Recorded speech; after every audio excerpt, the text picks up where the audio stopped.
Hey everybody, it's Aldo Gandhi, and I just want to let you know really quickly that our swag shop is reopened. DeepDishTees.com is where you go, and that's tees with T-E-E-S. Clever name, guys. They're the new home of our merchandise. You can get t-shirts, you can get caps, you can get coffee mugs, you can get hoodies, you can get all sorts of good stuff, and you'll help out the bar room with the purchase. So head over to DeepDishTees.com. Some may find the following disturbing. Discretion is advised.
Here we go, Barflies. Welcome to the Barfly Tailgate Show. You already know it's done by Barflies for Barflies and all the other Bears fans out there. As you can see, we got another AC show today. I'm kind of running the show. Bobby had some personal business to attend to this week. I believe he will be returning possibly after the draft. Maybe a little later. I'm not sure how we're going to run that because I was looking at the calendar and like the week after the draft is Mother's Day. So I don't know. We'll figure it out. But it's good to be back. I got my boy C-Dub over here. He's going to help me run through this draft real quick. So what's going on, Chris? I'm good, mate. I'm good. Yeah, everything's fine over here, mate. Looking forward to doing the show. And it's I thought Bobby were on today. So I'm right looking forward to seeing Bobby, saying captain and all that. But I'm sure I can't wait to meet him again. And let's talk a bit about draft and what's going on. Yeah, and I sent KB a message, but I don't. You guys know his schedule. He works 24-hour shifts. I don't know if he's on shift today or just got off shift, but either way, he's got the link if he wants to pop in later, and we'll figure all that out. But we do have a special guest, and I had the pleasure of meeting this gentleman a couple nights ago when the ballroom did our mock drafts, and I kind of dropped a bomb saying I would trade up for Chris Olave. Yeah. I listened back to Draft on Tap, and they were like, no, I don't want to trade away picks. But in my trade, we traded both of our seconds. We got a first and we got a fourth or a third. So technically, we didn't lose any picks. We just kind of moved around the draft, but I don't know. They were just like, they didn't go for it. And I don't know. Maybe they know more than me. Maybe they don't. I don't know. I'm just a fan. I'm not a football evaluator, But I got sidetracked there. But I met this gentleman, Jordan Silvera. Aldo sent me his information and was like, Hook, this guy kind of knows a thing or two about these prospects. Hit him up and see if he's willing to do a show. So I did, and he was like, hell yeah, I'm willing to do a show. And this poor guy, he is 3 hours behind me, so it is bright and early out there. But I'll go ahead and bring him in, and I feel like that was a pretty good introduction. I don't know.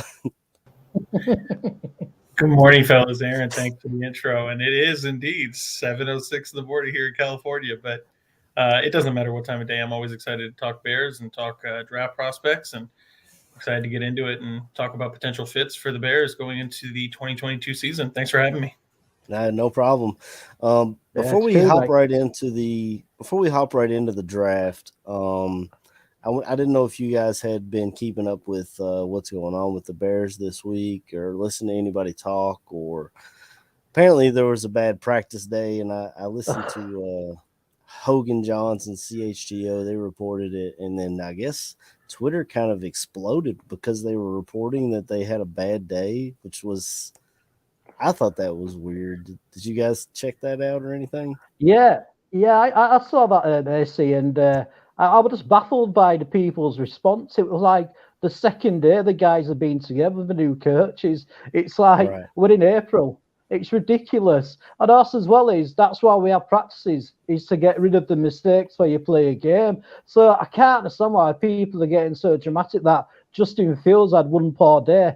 You know what I mean? He's probably just met a few of these guys just for the second day, let them know, do some good routes with them. So basically, it's like you said last time, everybody just needs to relax, man, and chill out a bit, because it's just, it's April. Yeah, I mean, I completely agree. I laugh because you mean to tell me that in a voluntary mini camp, the defense is ahead of the offense? Right. And that Justin Fields with, just Darnell Mooney and Cole Kmet and everybody else is kind of a new player.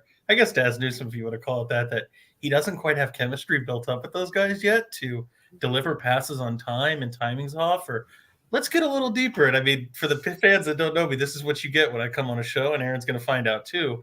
I tend to go a little deeper and think analytically about this. So you mean to tell me that going from the Vic Fangio defense, which is completely about deception and rolling safeties and reading and reacting, that when you implement a 4-3 Tampa 2 system, even to the Carroll 3 that was ran in Seattle, that it's literally predicated on being quick, instinctive, flying around, making plays, that defense in voluntary minicamp isn't going to stifle the offense? Color me shocked. Yeah. Exactly. And it was like showing up to school, and then 2 days later they give you a test on advanced chemistry, and surprisingly we didn't do well, and that I just couldn't believe how people reacted. That was my biggest takeaway, was like you guys, I kind of expected it to be some growing pains. I mean, you've got a first-time play caller.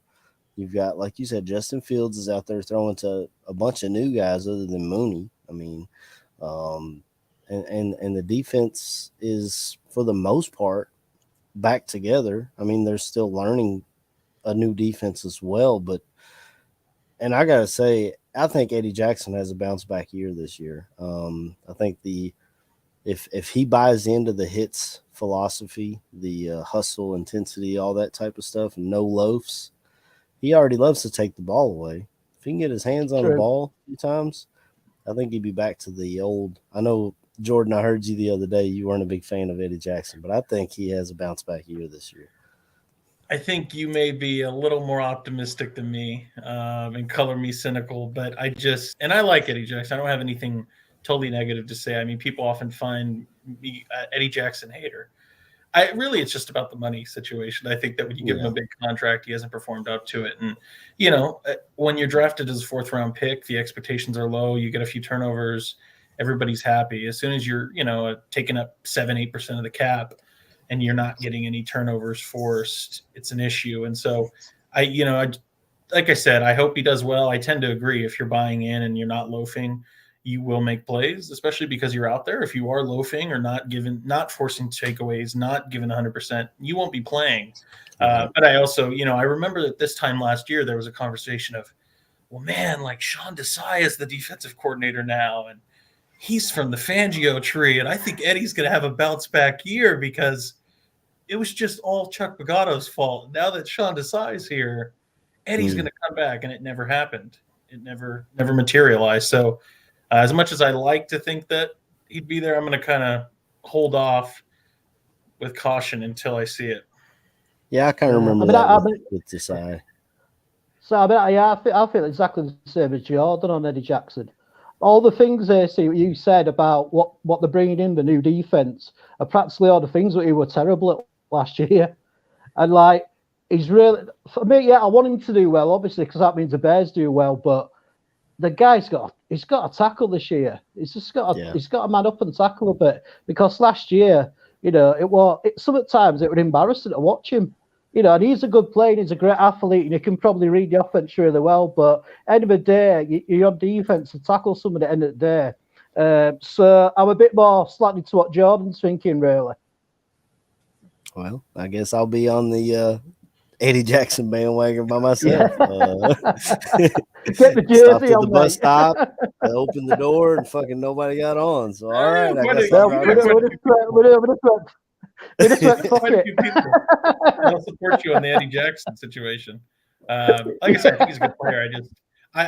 Chris really nailed it. Really, for me, is there's a situation where, on a fundamental level, when you're brought up playing the sport of football, and again, we're talking pee-wee all the way to the pro game, is if you're playing defense, you must tackle.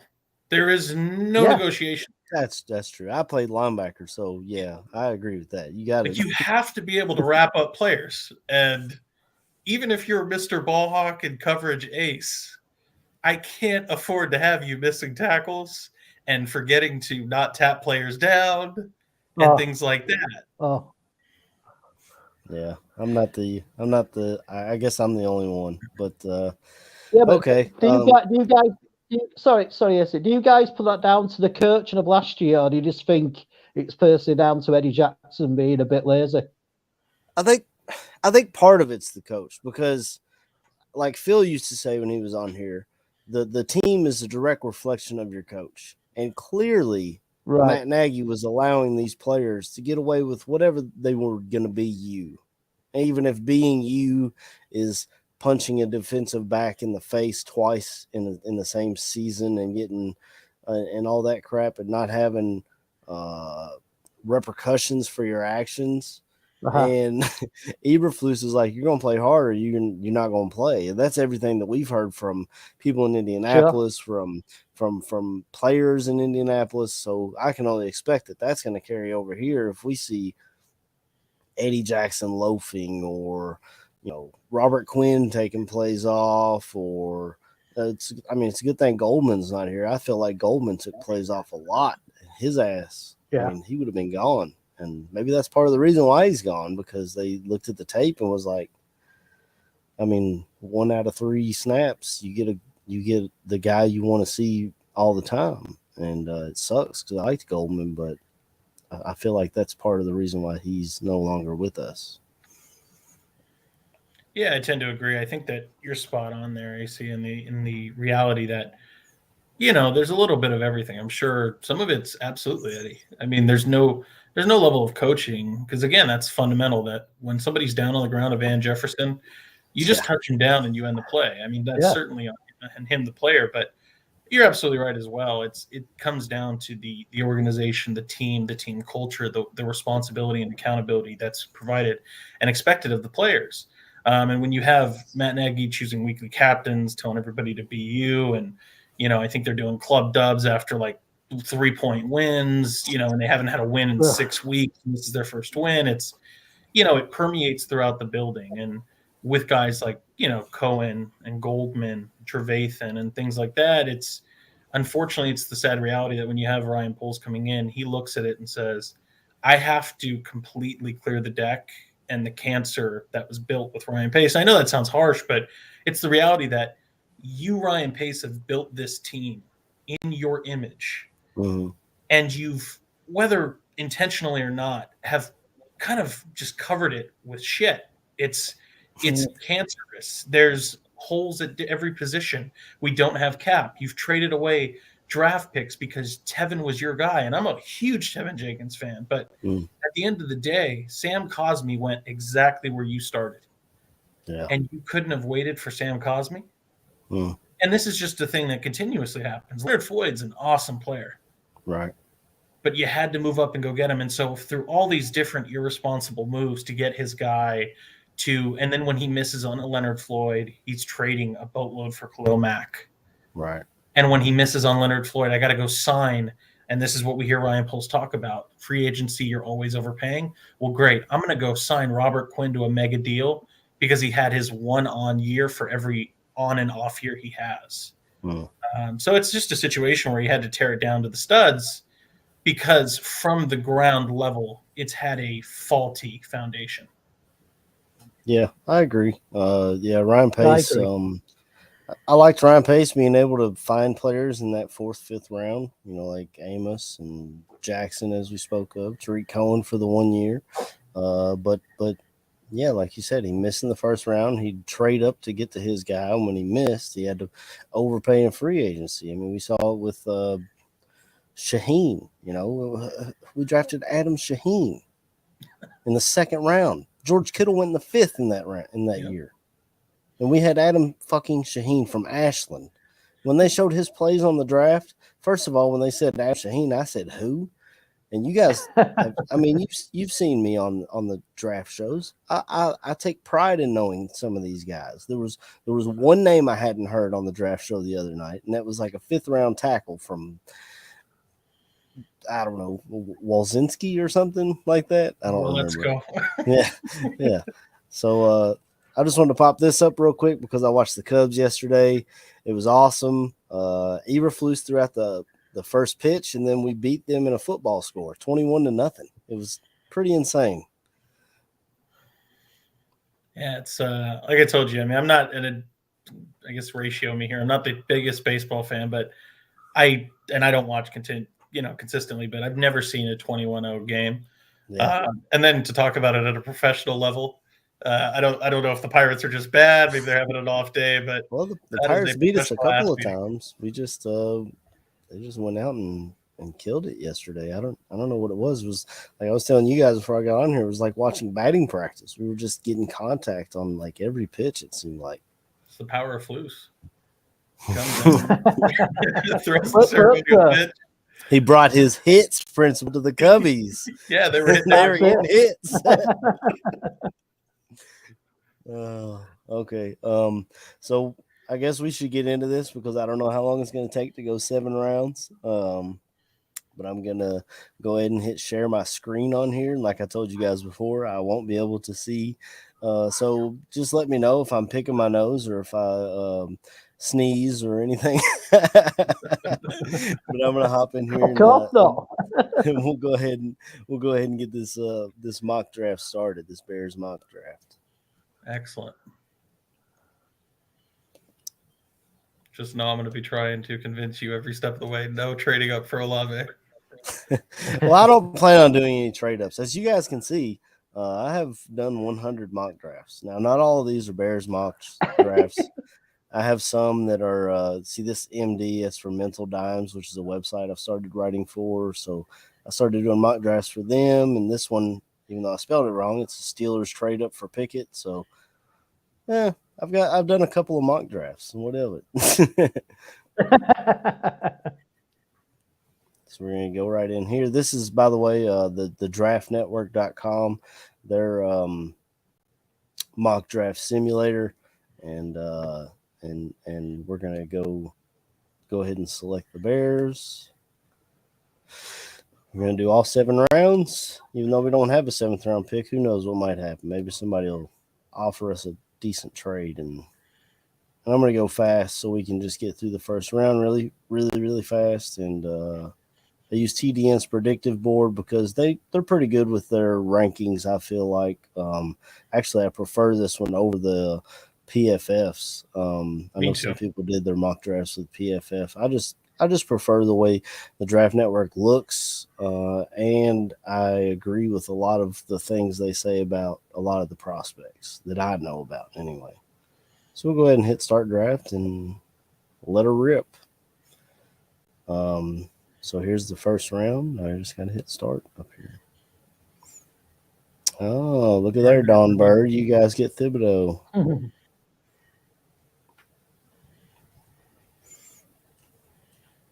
Chargers still take Wyatt. Interesting. Chris Olave goes to Green Bay. Everybody's going to be happy about that. Linderbaum at 33. That hurts.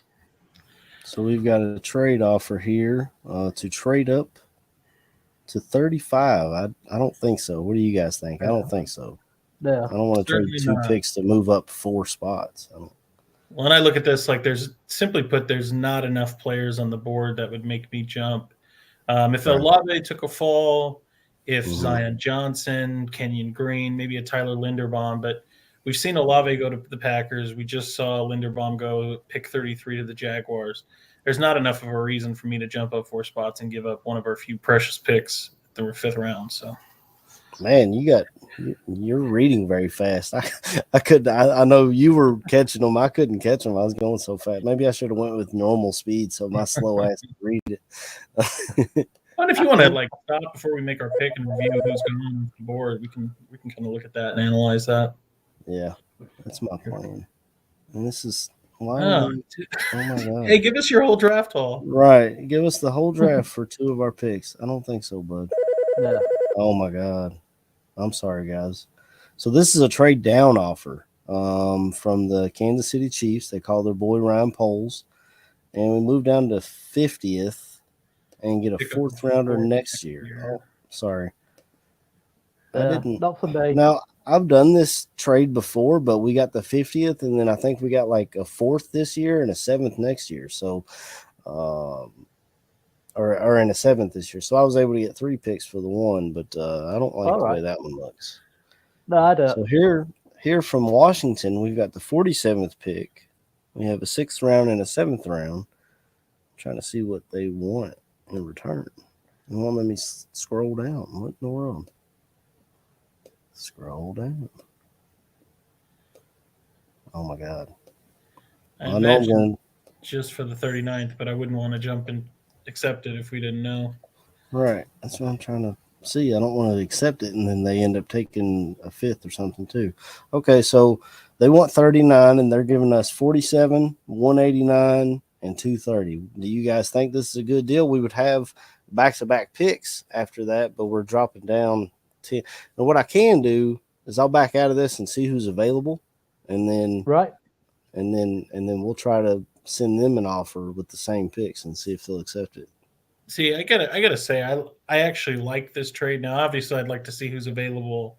I mean, because kind of to give some insight into what I think, and I imagine a smart GM like Ryan Poles would be doing, is if he's getting a call like this, looking at the board and saying, okay, at pick 39, I would take, we'll just choose a random prospect, Roger McCreary.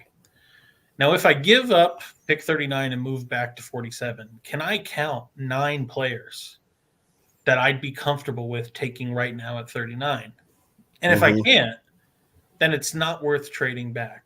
And the reason for that is if you have a player that you love at 39 and you're willing to move back, you better have a player that you love equally as much at 47. And if the answer is no, then you can't move off the pick. Yeah. Yeah. And one thing I like about this is this gives us a pick in almost every round. So we pick up a 7th, we'll have 2 6ths, we'll have 2 5ths. We just don't have a 5th or a 4th rounder.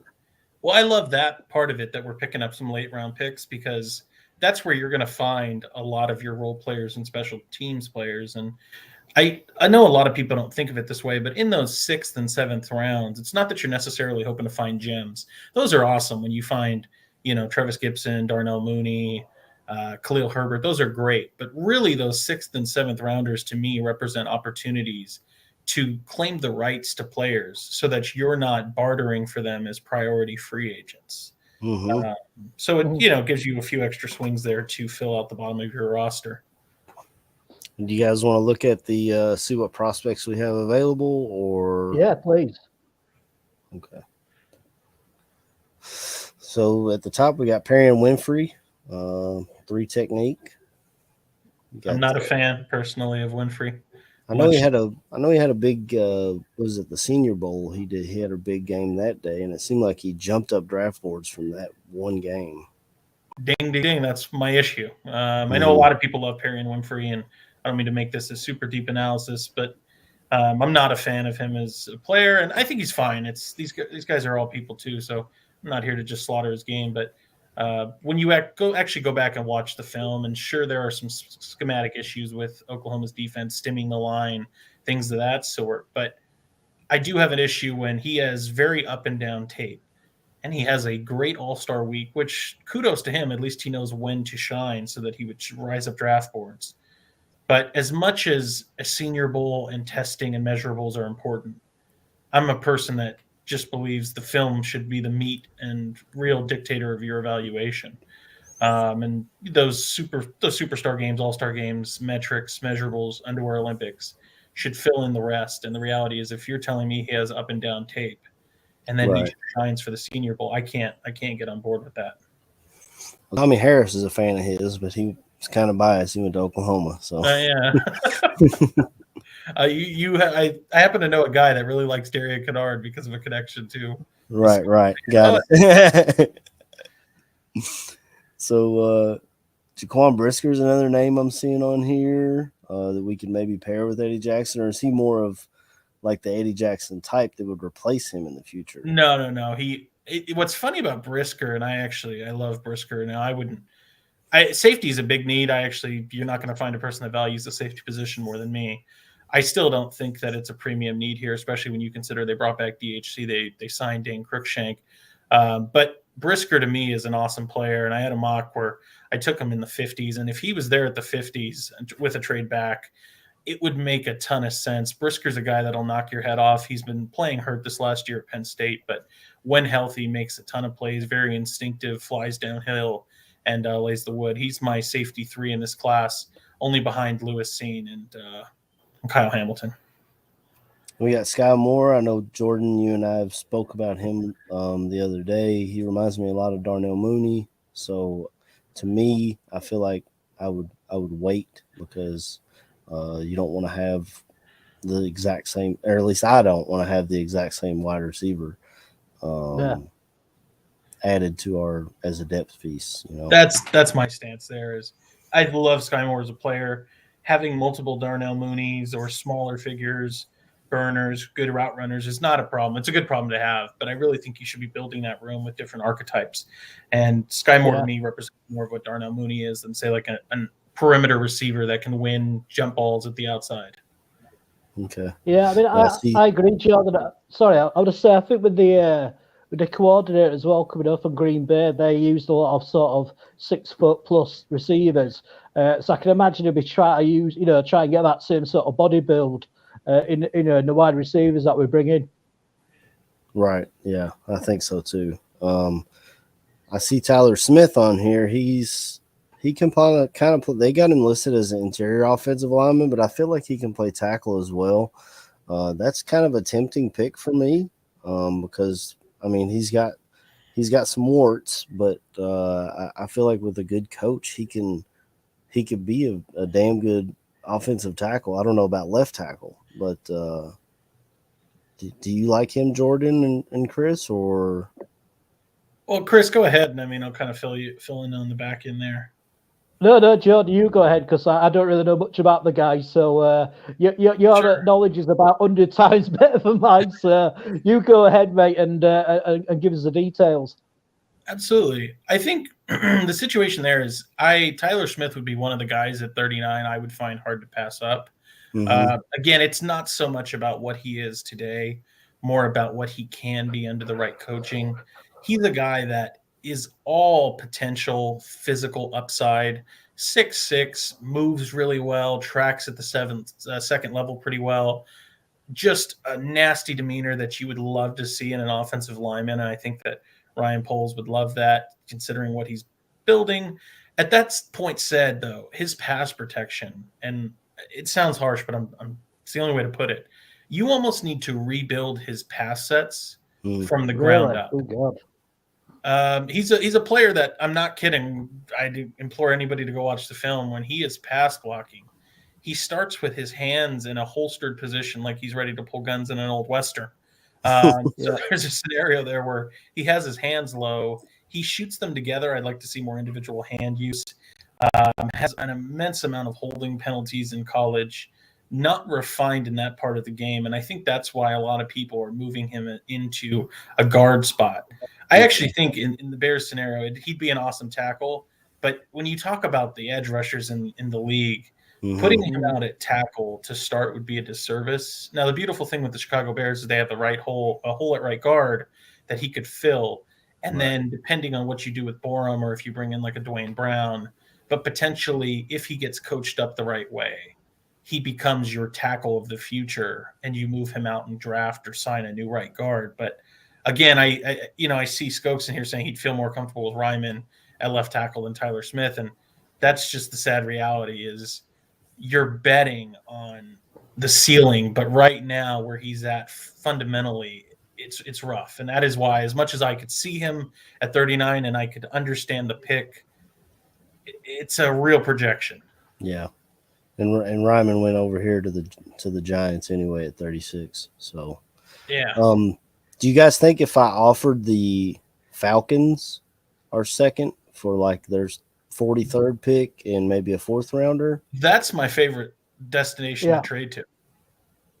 So it makes sense to me because I don't know I guess I'm looking at the board. Sam Howell's still on the board, and I actually like the Sam Howell to Atlanta pick. I feel like that's why we got the offer from Washington. They've got Wentz, but we've seen Wentz. Well, and the Falcons are flush with picks in a way that the Washington Commanders are not. And again, this one to me just makes so much sense. You have the Falcons coming up from 43 to 39 to jump the Seahawks and potentially the Colts, who are both QB needy teams for different reasons, of course. Seahawks, they have Drew Lock, and that's much more of I guess he could play, but you don't really want it. Matt Ryan's definitely the starter in Indy, but do they draft his replacement here in a year or two? So you get the Falcons that come up and say, look, all we have is Marcus Mariota, who we signed off the street for a 2-year prove-it deal. Let's bring in a Sam Howell, let him develop behind Marcus Mariota, let him kind of grow within the Arthur Smith offensive scheme, and he becomes our guy, and they actually end up beating out Seattle and Indy there. So that makes so much sense to me. Well, let's see if they will take our trade then. I don't know why that just happened. We got Falcons and Bears. We're going to trade 39 for 43. What do you guys think? 114 and maybe try and get their last 6, see what they say? This is going to be a little greedy. Do we think we can get 58 with it as well? I'll think that's somewhere in the 50s. Give it a go. I mean, all they can do is tell us no. I want to get a 4th too because I really want to fill that hole to have it already says offer acceptance is really low. So, well, yeah, because you're now asking, hey, you come up for 4, we'll take both of your seconds. Right. I just think, you got Ryan Pace and Terry Fontenot there in the front office. Maybe you can hose them a little bit. Yeah, they don't even want to give us the 4th here. Jeez. Wow. Playing hard to get, man. They don't even want to give us the 6th. I guess they said, fuck you. I don't know. Well, all right. So much for that idea. I mean, 2 others that I could see as reasonable trade-up spots here, and if you want to try them quickly, you could. But the Browns and the Ravens make sense to me, too, as guys that would trade up. And the reason for that is, and in this case, I'm pretty sure Logan Hall is still there, but Logan Hall is a guy that's rising up boards for what he can become, and he would be a player that I'd love to see picked at 39. But those teams, they have a hole there at the defensive line for that 5-tech position that they can even slide inside on a guard in pass down situations. And so I could see one of those teams trying to jump the other. Either the Ravens come up to beat out the Browns from getting them, or the Browns come up to try and make sure nobody else beats them before, the Ravens trading up.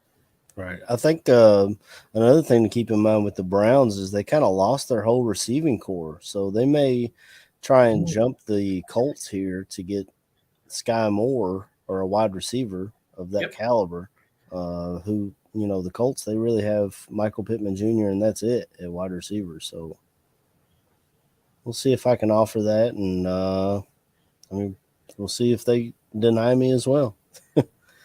Oh. Well, I don't know how do I take this away? This is great radio. If you guys are listening to audio, I don't know how to change this trade. It just lets me hide it. Is there maybe something at the bottom left?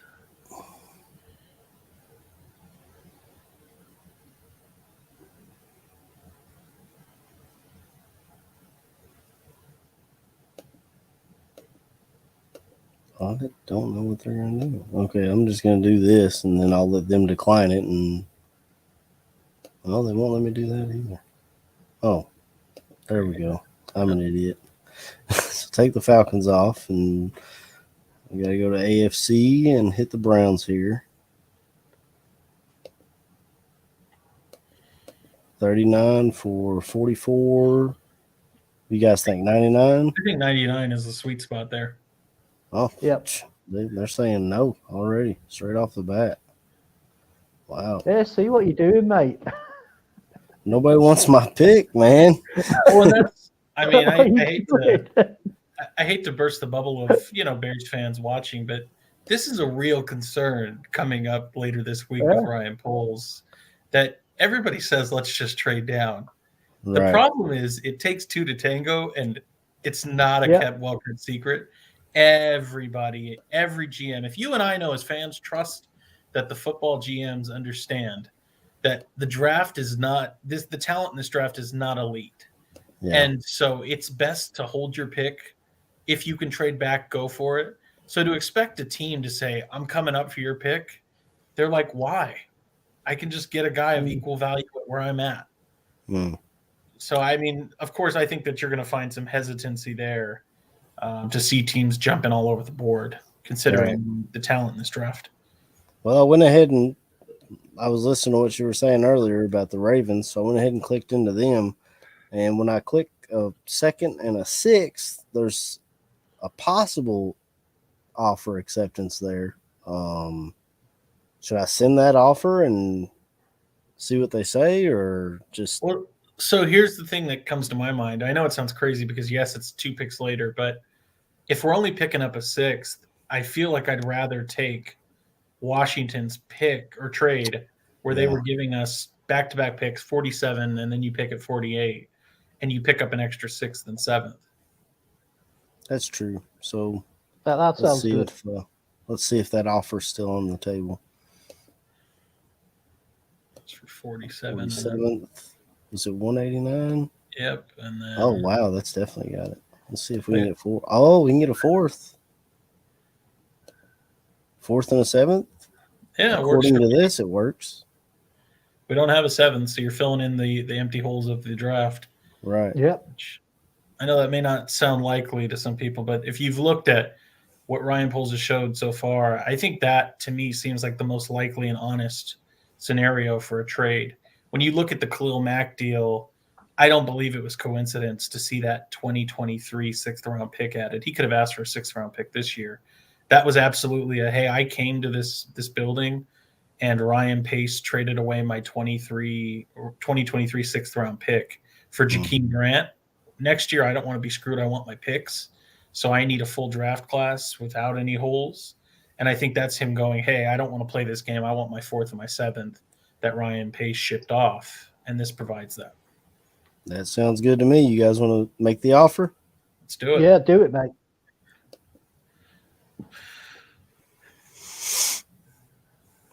Washington has accepted your offer. Marty Mayhew making moves. For Brisker, wow. Well, they want to. I don't know why this keeps popping up. I'm sorry, guys. They just assume I want to trade up. And that Logan Hall goes to the Colts. Well, there's another trade back possibility here. I think I want to take these 2 picks back to back and take advantage of the spot we're in. What do you guys think? I agree. I think that there's a scenario where, like I said, I mean, if you're going to move off a pick, like I have to admit, I'm already a little hurt and bothered to see that a guy like Logan Hall is off the board for moving back. Now, that's part of the business. It hurts when you move back and you miss your guy. But if you're starting to just move back and move back and move back and move back, you lose on premier talent, like you're saying with the Logan Hall. And at some point, moving back is only good if you're getting the guy that you wanted. If you're just moving back to pick up lesser players, it's not worth it. And that's a concern. Yeah, I agree. Absolutely. So we'll decline this offer. Sorry, Belichick. Call somebody else. Goodness. This is, and I appreciate this because it forces us to kind of tap dance, but this is where I want. This is the worst scenario I could ever see myself in, where Logan Hall's come off the board. That's my premier 3 tech gone. Then you see Tyler Smith come off the board, developmental, one of the best tackles at this point in the draft available out. Roger McCreary, my CB2 in the class gone. You find yourself at 47, and if I was Ryan Poles, I'd be kicking myself for this trade back now because all the guys I value are gone. But it's the board. Well, to me, I want to pull the trigger on Christian Watson here. He's 6'4", big body and fast. He gives Justin Fields a weapon to throw to, and so to me, I feel like that's the move in my opinion. I can't get with it. I can't get with it because the situation here is that nothing against Christian Watson, good player. I think that he's developmental, has an issue with drops, doesn't have a lot of route refinement, played at a small school level, comes from a run-heavy offense. He's 24 years old. It's hard for me to justify him as if you want a receiver right now, it's hard for me to justify him over George Pickens there at 53 overall. And then, honestly, the thing I've been kind of hinting at is Alec Pierce is there. Mm-hmm. And I like Alec Pierce more than George Pickens. I know that's not a popular opinion. Fine, even if you want me to acquiesce and say that George Pickens is the player. How much worse is Alec Pierce? Right. I honestly would say Alec Pierce is 9/10 of George Pickens. And again, I like Pierce more than Pickens. But if you're going to tell me that Pickens is better, how much better? Well, they got – I just brought up the wide receiver board here. They got Alec Pierce like way down here. And he won't be there on draft day, but I mean, there's a scenario where at 71, if that's where you want to take your receiver, he'd be there. What do you think about David Bell, Jordan? I love David Bell, Chris just kind of opened up a can of worms here, and I promise I'll try to get off my soapbox quickly. But this is one of the most frustrating parts of being a Bears fan is watching the hype train live and die by the Underwear Olympics and measurables.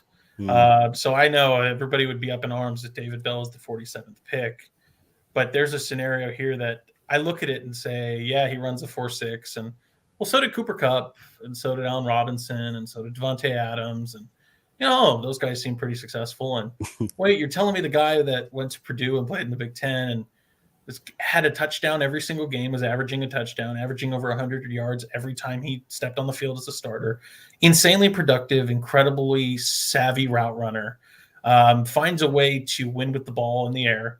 Again, not a super yak threat, not explosive, not outrunning everybody, running a 4.3. I get it.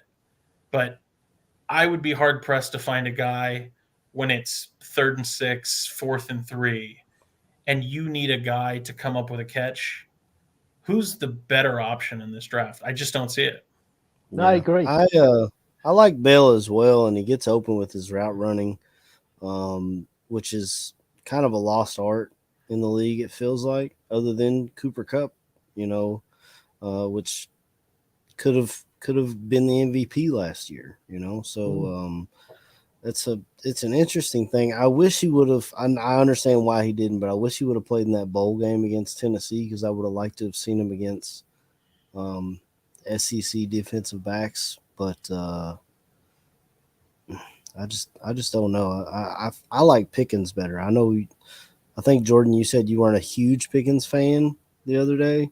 I like Pickens. I don't have a problem with it. And this is where not everybody agrees with this. I like Pierce as a better option than Pickens. And that when you do this game, it makes it sound like you don't like Pickens or you don't like this player. I think Pickens is an excellent option. To be quite frank, I don't think he's going to be a second-round player. I think that he's explosive enough and there's enough there for a team to take him. But let's just play this game that he is there. I'll be very brief, but the reason why I like Pierce more than Pickens is everybody says that Pickens has the greatest hands. I'll give him that. I think he probably has the best hands in the draft. As far as route running, though, and actually, everybody wants to say he's a good blocker. I kind of fight back on that. So route running, I think he has a lot of special plays where he's diving on and tracking the ball in air, and that part is unrivaled. I've not seen a wide receiver track the ball in the air and come up with these diving, amazing circus catches the way that he does.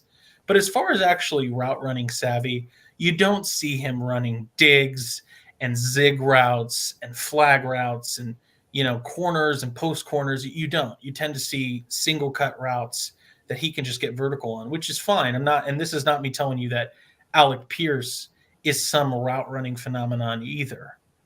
But I do think that Alec Pierce shows an ability to sink his hips and run the full route tree better than George Pickens has showed me.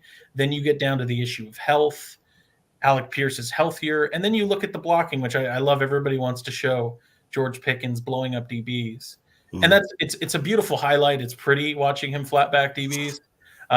When he's on the backside of a play and that DB's out of the play and it doesn't matter, and the DB is literally backpedaling thinking it's a pass and he shoves him onto the ground. It's beautiful, but I can show you Alec Pierce making meaningful blocks in the run game. Right. So it really comes to a situation where I think Alec Pierce is a more complete player today with huge upside.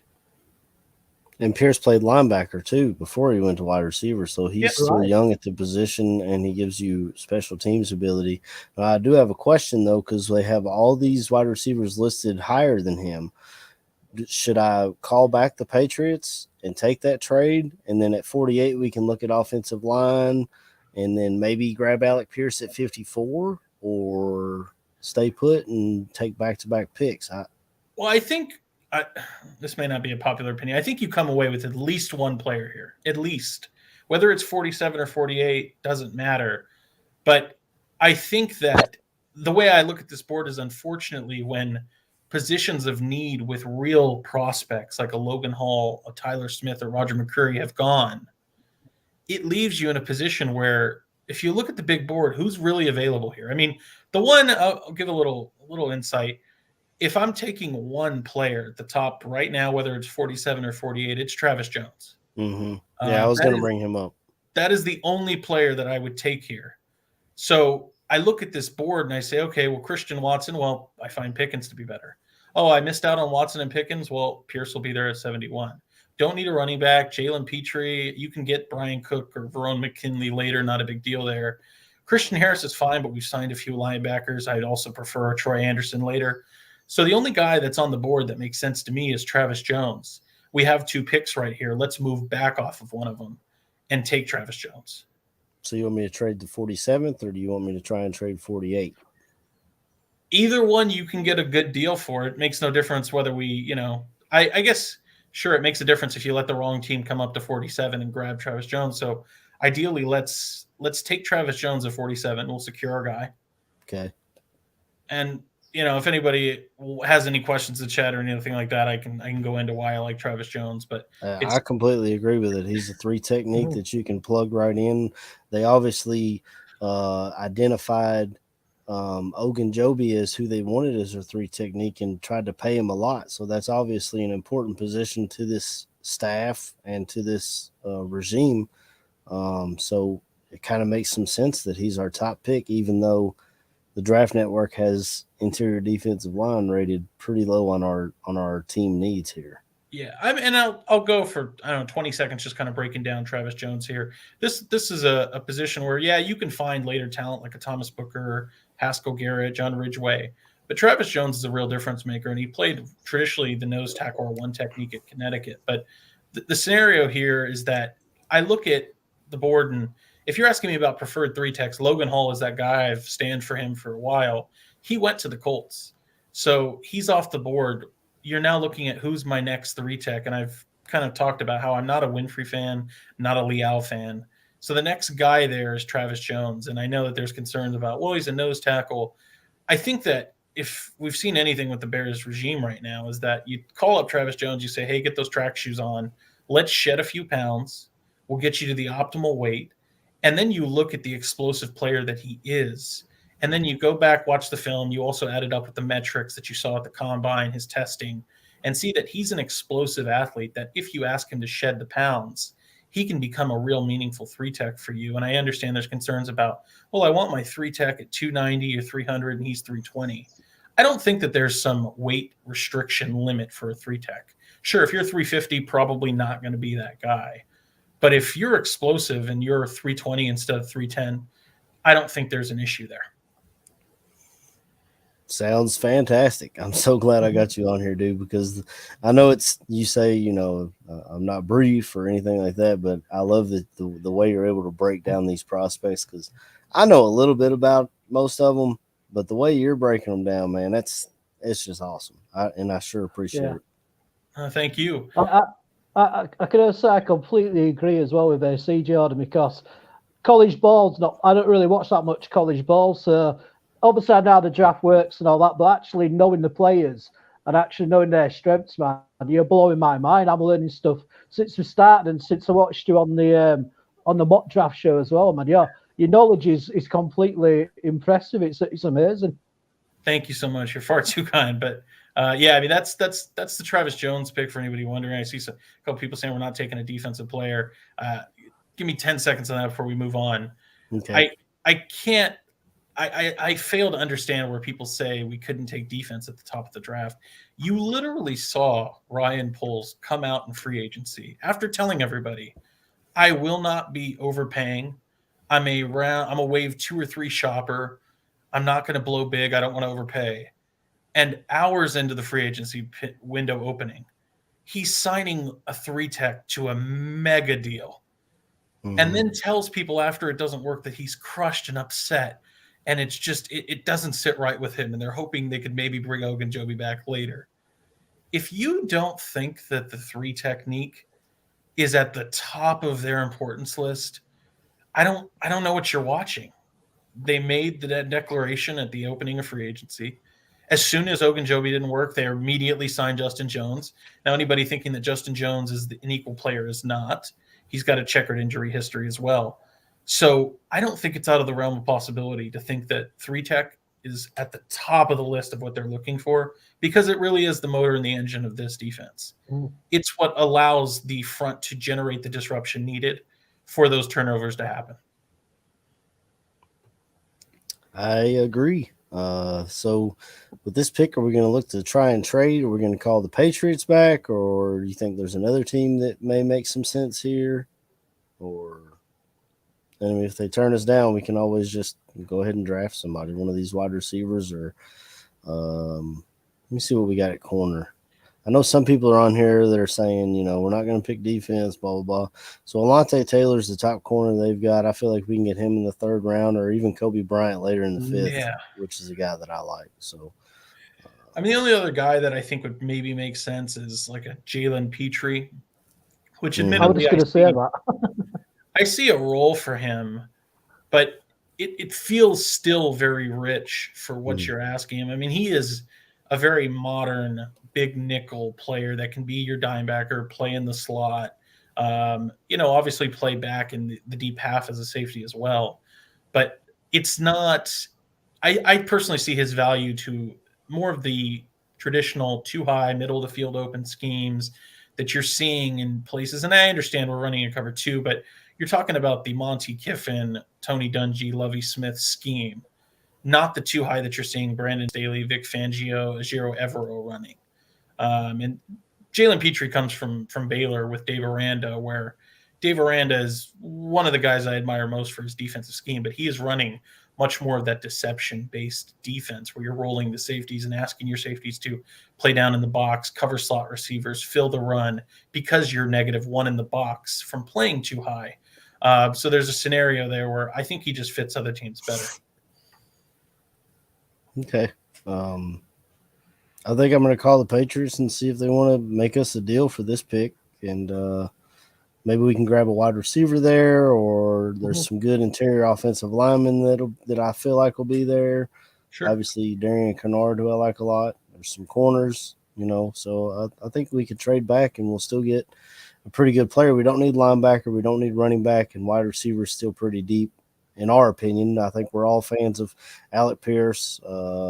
George Pickens might be gone by then, but I almost feel like you get close to the same player with that position with those two players. Some people may not agree, but that's what I feel like. And this is the AC show, not the chat room show.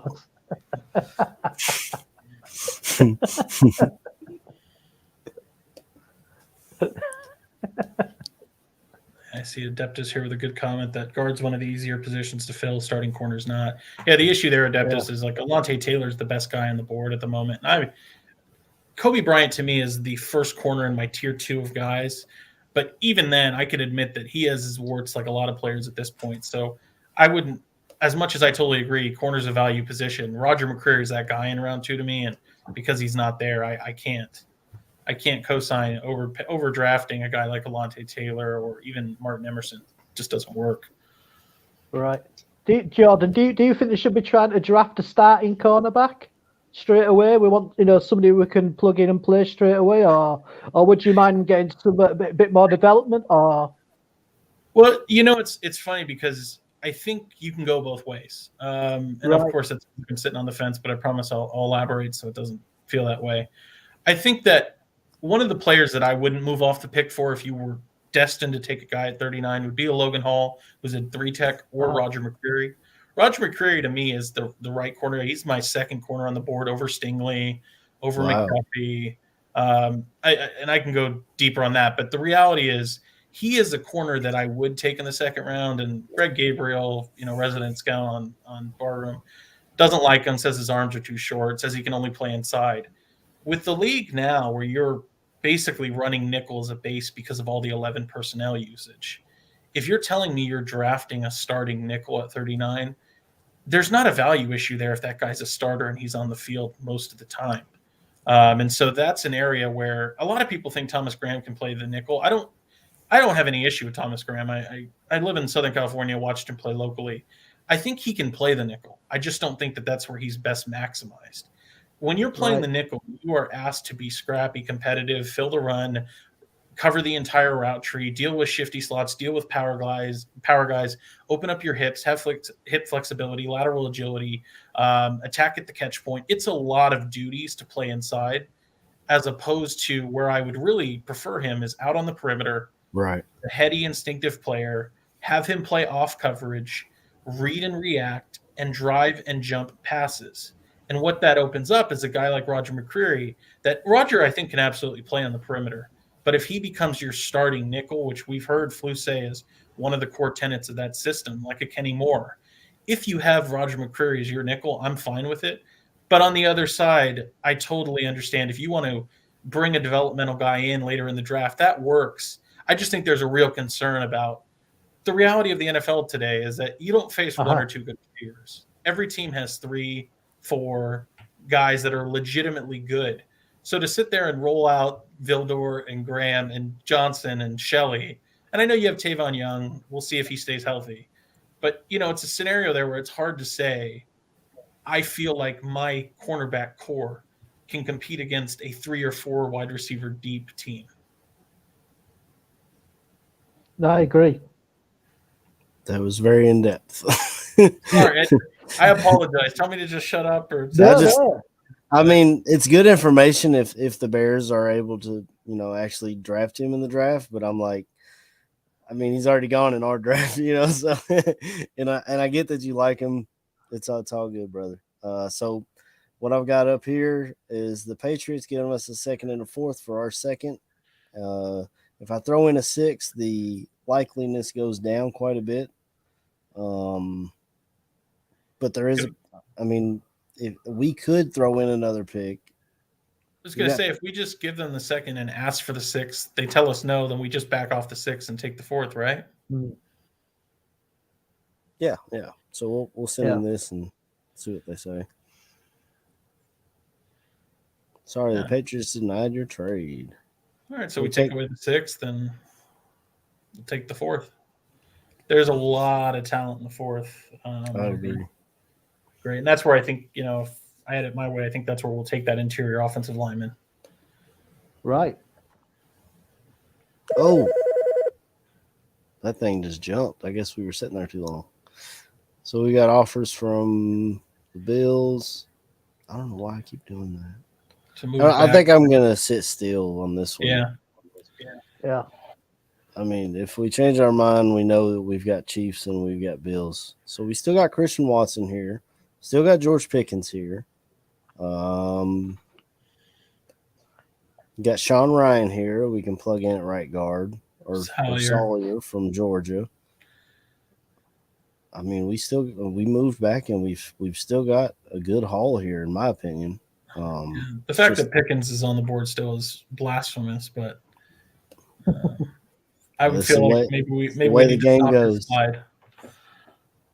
Go ahead and take Pickens, you think? I think so.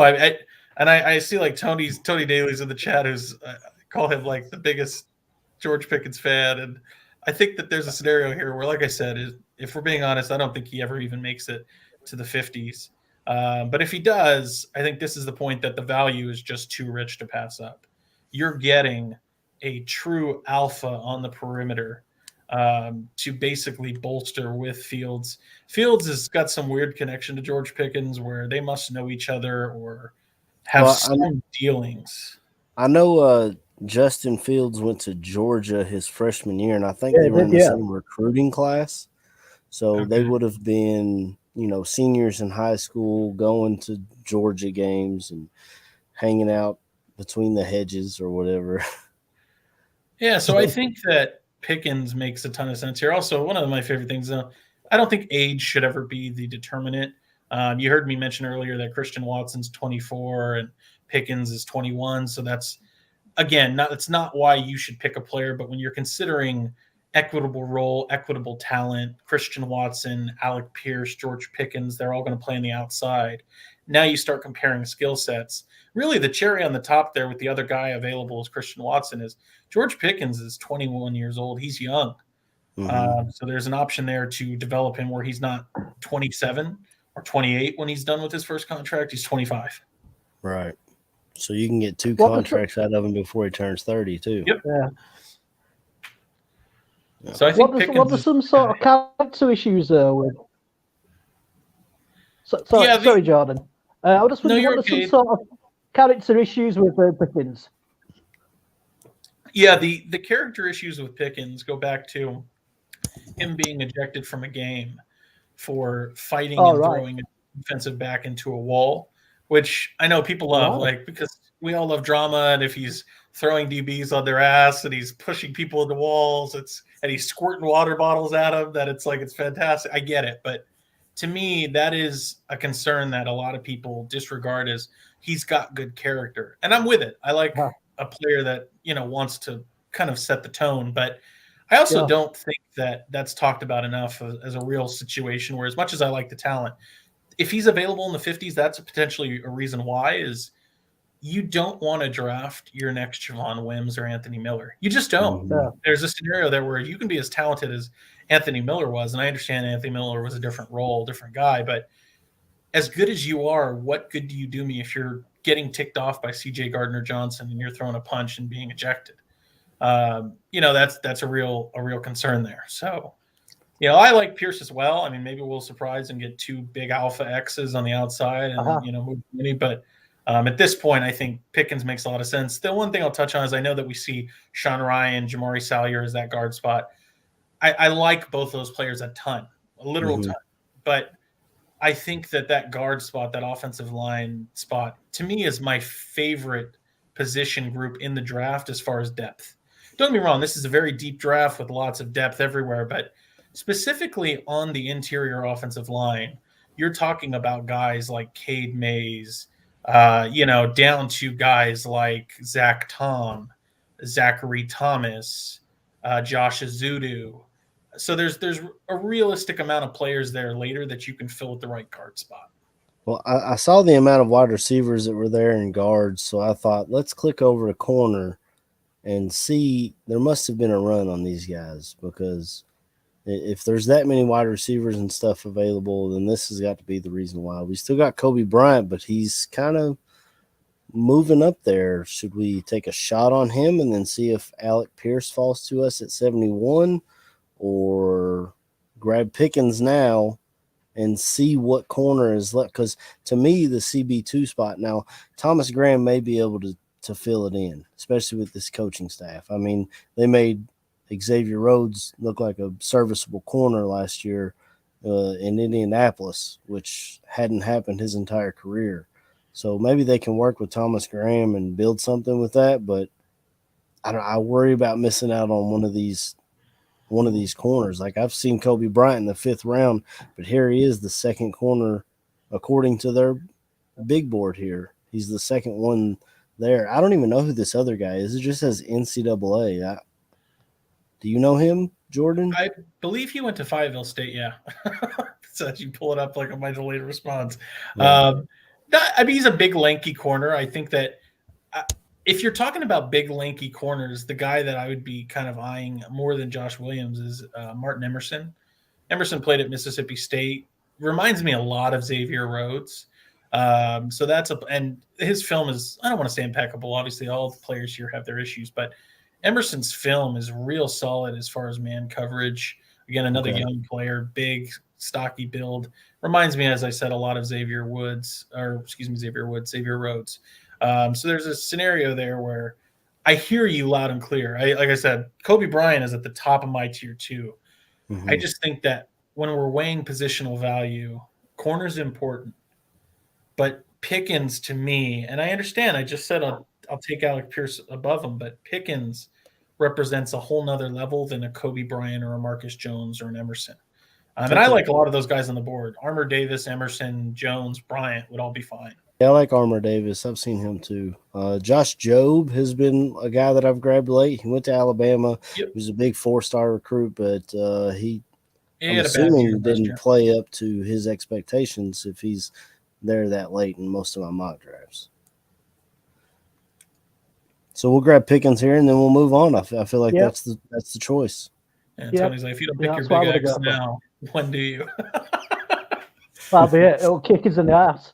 Tony, I know how much you love Pickens. I promise you. I'm campaigning. We're going to get this pick done. There it is. There it is. And then we get a trade offer immediately. Awesome. I wish I could turn off trade offers and then just send out trades. Yeah, I don't want to move up to 56. I'm not trading up.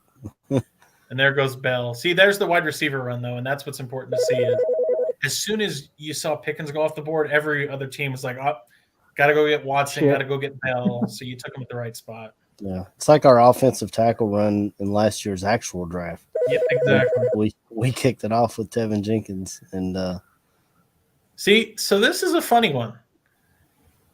I would probably take this. And I know that sounds like, why? You don't want a pick at 71? The guys that we're looking at in the 90 range were guys, and again, I don't have to agree with the big board of the Draft Network. I think Bryant and Pierce are a lot better of players than 90 overall. But they tend to believe that Pierce and Bryant are available or should be available in the 90 range. And if you're telling me we can move back to 90 and pick up an extra 5th and still potentially land Bryant or Pierce, that makes all the sense in the world.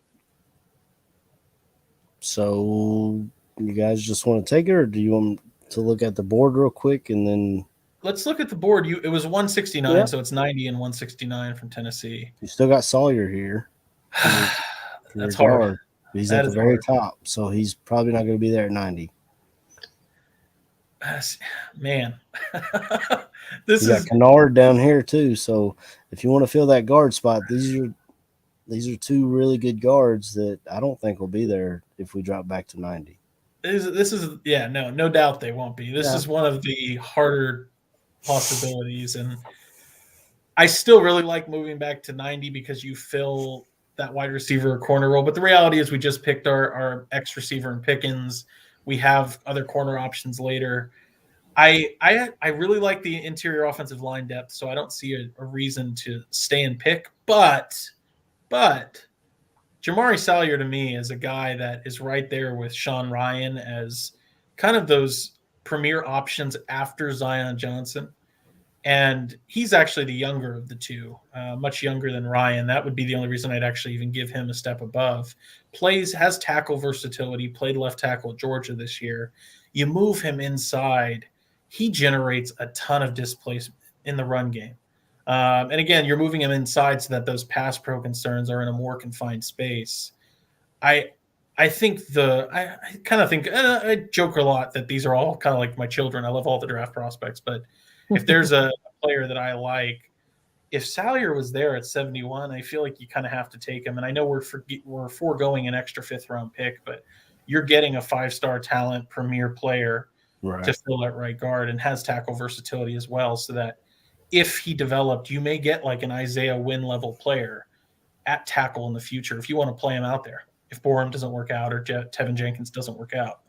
What's your thoughts on Nicholas Pettit-Freer? I know he was Justin's left tackle at Ohio State or something. Yeah, it's funny. I just got off saying I love all these guys, and they really are all, I'm sure, great people. So when I say negative things, it's about the performance, not the actual person. I'm not a fan of Pettit-Freer. I think he plays with a lack of punch, a lack of movement on first contact. I don't think he is a people mover.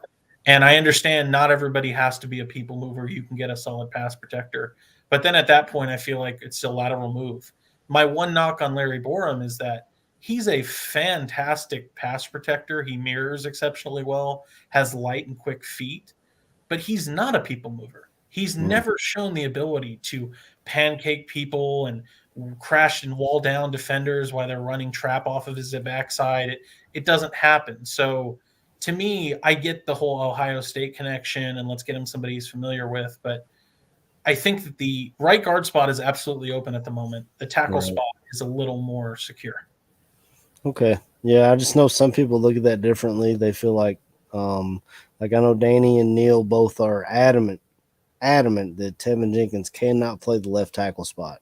Yeah, I get it. I disagree with Gabriel's on the other hand. He says, look, the Rashawn Slater played 3 more games at left tackle in college than Jenkins did, and I'm not saying Jenkins will be an all-pro like Slater, but to say that he can't do it after watching a couple of games of him, I feel like is almost disrespectful. But it's so funny to me because it's just the way it kind of rolls. I completely disagree with Greg on the McCreary stance. And he says that guy can't play in the league because of short arms. I wouldn't draft him. And my argument to him is always like, but doesn't the college tape tell you something? Right. And on the other hand, he's over here saying Tevin Jenkins can play tackle. I agree with him on that. And I totally disagree with Danny and Neil. I don't understand how you could look at Tevin Jenkins and see what his most recent tape was. And I understand you can show me 3 or 4 games under Nagy's offense when he literally didn't get any padded practices. Admitted to the media he wasn't even able to squat. He had to do J squats, I believe it was. So his strength and core strength was not there. So if you really want to go back and evaluate him, you look at the Oklahoma State tape. And I don't understand how you could look at the Oklahoma State tape and say that Tevin Jenkins can't play tackle when he was a phenomenal right tackle. And then everybody says, well, yeah, but he'd be a better guard. He moves people off the ball. I will show you clips of Tevin Jenkins in pass protection at Oklahoma State where people love Tyler Smith. Tevin Jenkins is leagues ahead of Tyler Smith in pass protection. He is incredibly toolsy, uses his hands exceptionally well, has a good flash technique. He actually has a good fork technique where you have defenders that try to long arm and put their hand in your chest. And the way to defeat that, Jeff Schwartz calls it like a Hamilton where you push the arm up. It's an old Howard Mudd term. You call it a fork technique where you take your hand and as they have it in your chest, you push it up and that releases it. So, I mean, Tevin Jenkins is an incredibly toolsy player in pass protection. So I don't understand how you could look at his college tape and say he's not a starting tackle or how he can't even play the tackle position. Right. So I did just look at corner while you were speaking, and Kobe Bryant's at the top. So are we going to grab Sawyer here to plug in at right guard, or do you want to – because corners, like I said earlier, that it seems like they're just flying off the board. I mean, we're down to the 96 overall. Yeah. I like to go for the corner. I like to go for the corner back here, see. So I will admit, I think that corner is more important than interior offensive line. I feel 100% more confident we can find interior offensive line later. Yeah, I do. The only area I'd push back on, I love Kobe Bryant on a personal level. I think he's a exceptional player. I question the role because so at Cincinnati, he played the field side. And so in some ways that's positive. And this is something that you're not going to see a lot of people get into, but where everybody loves Sauce Gardner, and that is my cornerback 1 in this draft, Right. He had, I don't want to say it was an easy role, but he played the boundary, which means he has a friend next to him the whole time that says, you can't go out here. You have to play within the confinements of this area. And it really is a benefit to a player like him that plays press man, as opposed to, and then he's a great player, nobody wanted to throw at him. So you have Kobe Bryant who's playing the field side, had to be responsible for a lot more options, and quarterbacks were throwing at him. So I think incredibly high at him. But the question is, I don't know if he's that nickel corner role. And we talked already about not sure Graham is a perfect fit in the nickel. Marcus Jones right now is the true nickel option. And I see him and I'm enticed. He's a great returner. But there's a reality there where I can literally point out nickel corners to in the draft, and Michael Wright, for example, Oregon, who I could see as an option in the nickel. So, I mean, a long way to say that I really don't think you can go wrong here. Now, Salyer, it's the one last thing I'd say is it's about reaching. At this point, you're reaching for a corner because he's the top guy on the board, and maybe I should take him. And then on the other one, Salyer probably should have been a second rounder, and he's here in the third. Okay. Yeah. It's either, and you also you spoke about Martin Emerson and Jalen Armour Davis and these guys. And our next pick, we've got one in the fourth round now because of the trade down. Yeah. So we don't have to wait 2 rounds. Should we take Sawyer because he's the top guy on the board overall, and then see which corner falls to us in the next round? You think that's the smart move, or reach for a corner here and see which offensive guard is there in the next round that falls to us? I'd take Salyer, but I'd like to hear Chris's position where, I mean, Chris, put your hat in the ring here. If you want Brian, I'm with it. Let's do it. Yeah, no, I agree. I agree with your decision. I think it'll work out all right with the draft picks which we got. So, no, I agree with you there, Jordan. So grab Sawyer here. Yeah, we're building the University of Georgia slowly with George Pickens and Salyer. Hey, it's not a bad team to replicate. I'll say. No, it isn't. No. All right, we grab. Well, I don't know what that. So we grab Sawyer here, and all right. Now, wow, Ridgeway goes really high. That's impressive. Brian Cook. There went Kennard. Kobe Bryant. So Kobe Bryant's off the board. Trey Anderson's off the board. Like I said, I'm not upset about that. I love Kobe Bryant, but I'm okay. So this is a trade up option.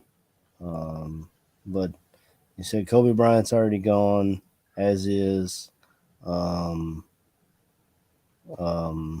Kennard, which I saw go, but we got our guard, I guess.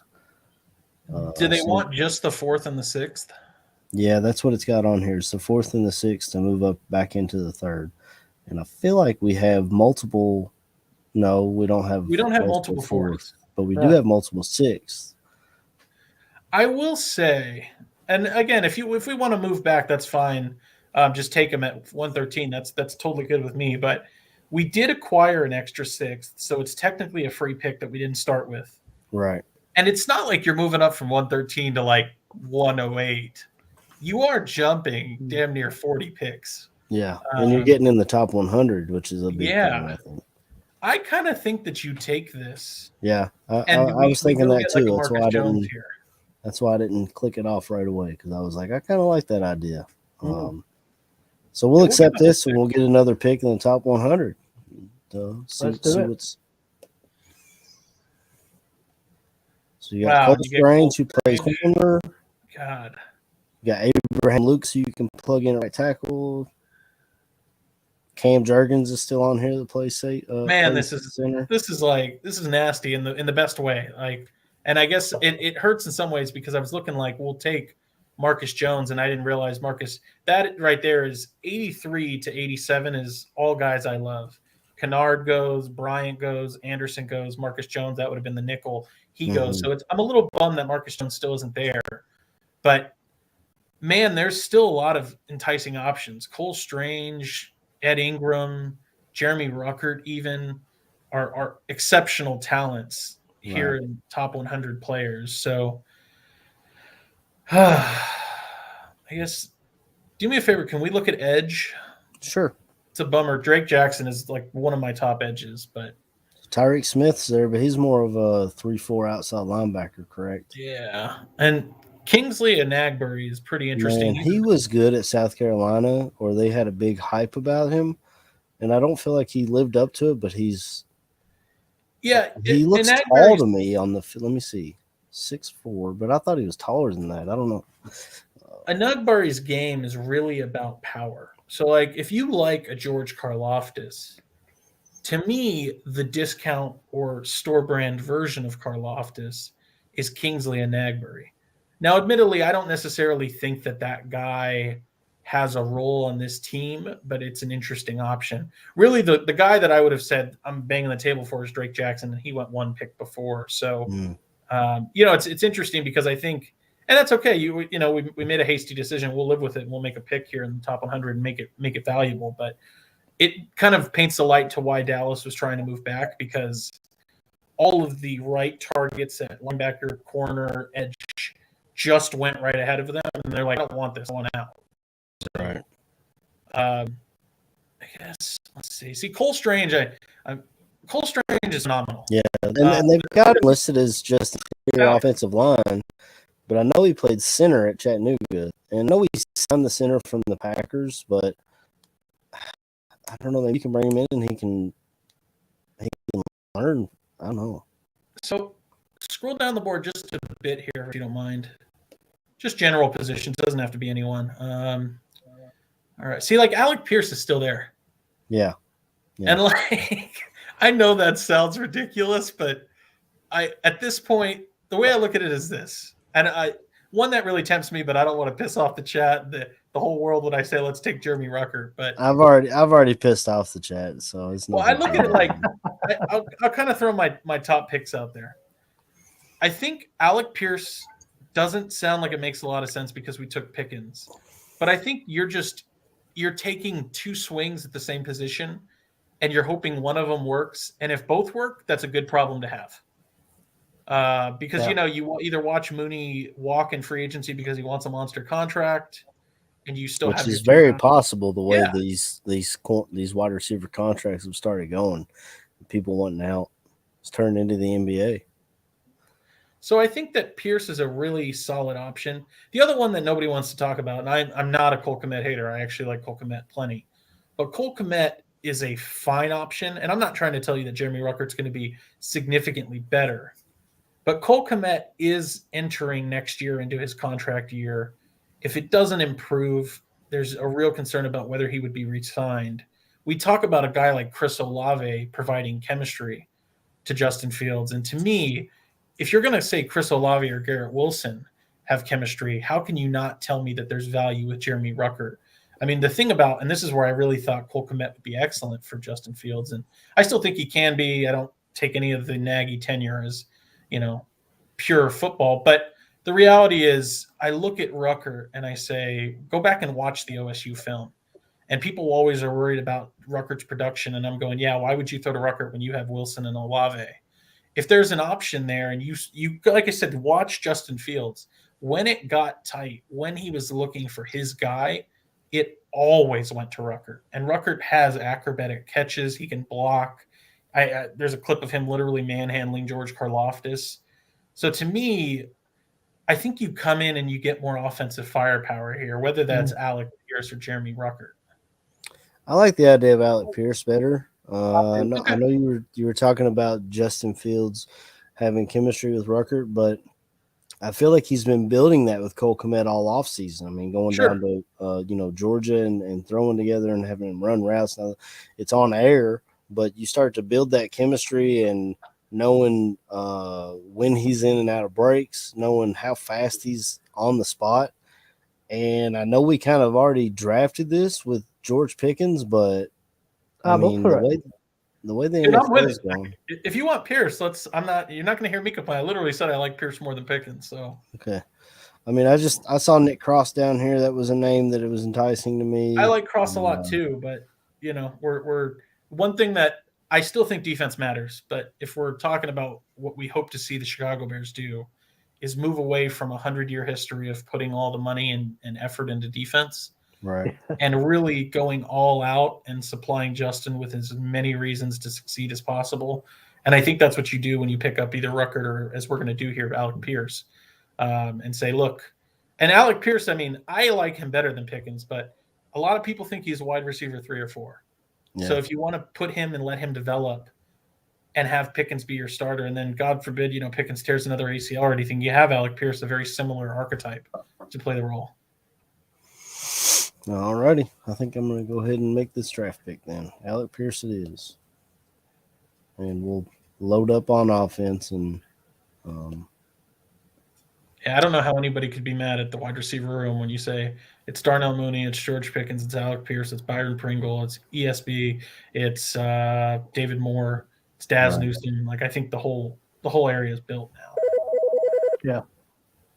I mean, I'm not doing this. Yeah, I don't. Just asking for a pick next year. I'm not doing it. Yeah, and we already. I'll say I think we did our single one trade up for the day. Yeah, it's done. So, wow, Thomas Booker goes one pick before. Man. We already got our interior D lineman. I know. I've got a little bit of a glutton for defensive linemen. We got Dare Rosenthal sitting here, offensive tackle. Played a couple years at LSU. Ended up in my home state of Kentucky. Ran the fastest 40 time of any offensive tackle. Not that it matters, but see, you're gonna, and if you want this pick, I get it. To me, Rasheed Walker, if we're taking tackle, Rasheed Walker's the guy here. Rasheed Walker is a player that I'll give you a great example. Right after we made the Alec Pierce pick, Abraham Lucas went. And I like Abraham Lucas. He was a guy that I was considering. He's a good developmental guy, athletic, through the roof athletics, but comes from Washington State.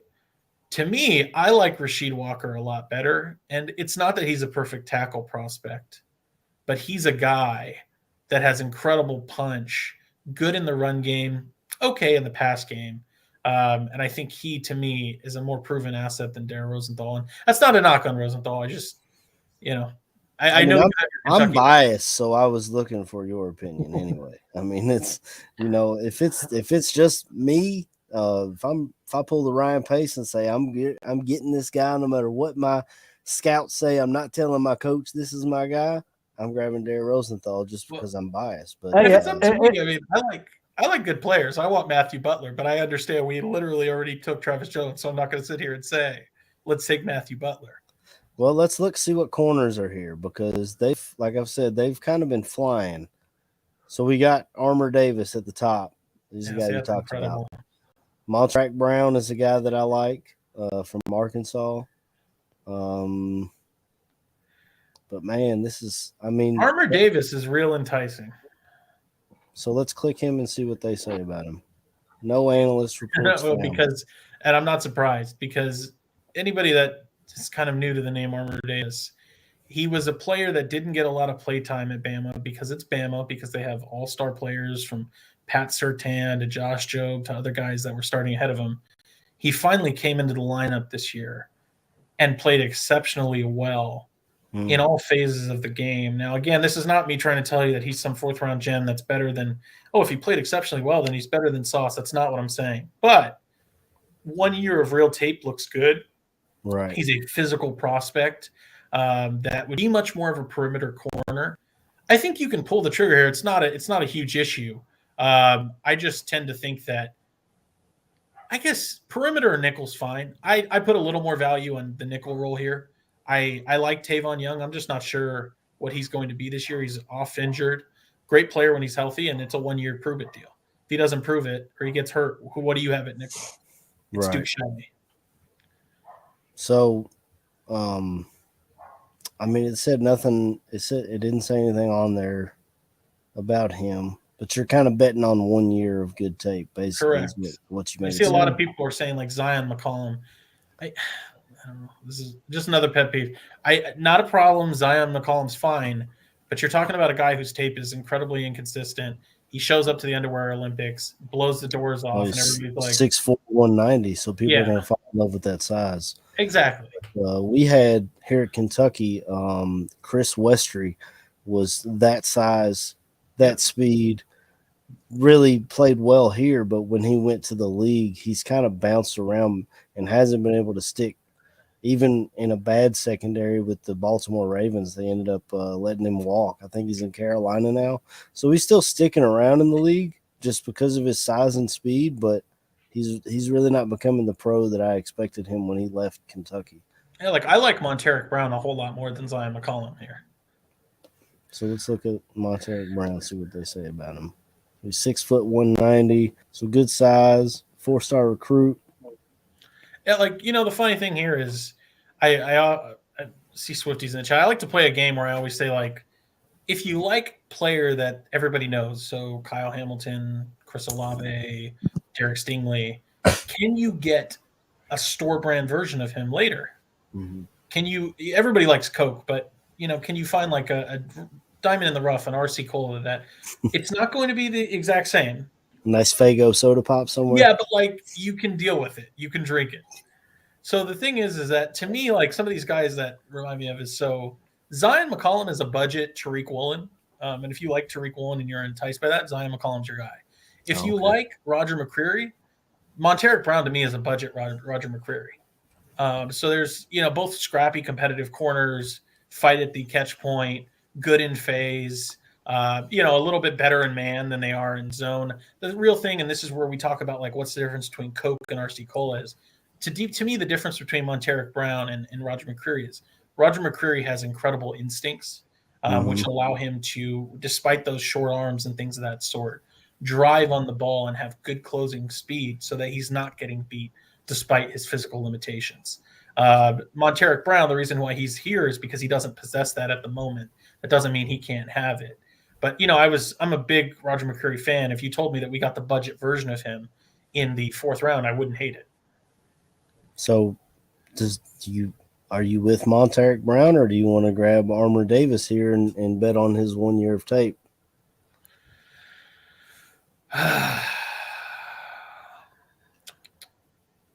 I got to click him to see his size and speed real quick first. 6'1", 196. So, yeah, he's much more of a perimeter guy. Monteric can play a little perimeter, but you'd want him more in the nickel. Let me ask you this. Are we certain we want to go corner here? I just feel like if we don't get one here and we wait for the next round, we're going to be really budget shopping. You know what I mean? So let me go down the board at corner just a bit. I'll let people into a little like insight here about what I'm hoping for. Like Mario Goodrich is a good corner. Darian Kendrick, I'm not interested in. Okay, like you want like a great example. Not a lot of people know the name Tariq Castro Fields. Tariq Castro Fields is a dog.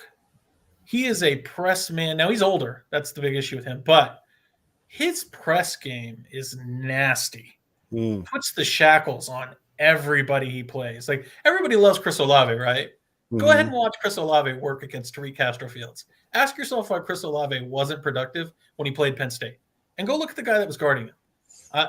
Castro Fields is a nightmare in the press game. So I'd put him in like press bail and ask him to just reroute dudes and play in their hip pocket the whole time. So that's an example of a guy that I'd like later. If you're talking about nickel players, like Michael Wright is even further down the board, and he's a guy I like as a nickel player.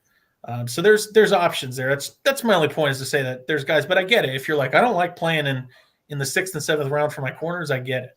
Right. But I mean, we're kind of betting on Thomas Graham Jr. and we grabbed him in the 6th round or something. Yeah. So, and I know Josh Jobe is a guy that I like quite a bit. You want to talk about old? Like I said, Tariq Castro's old. Yeah.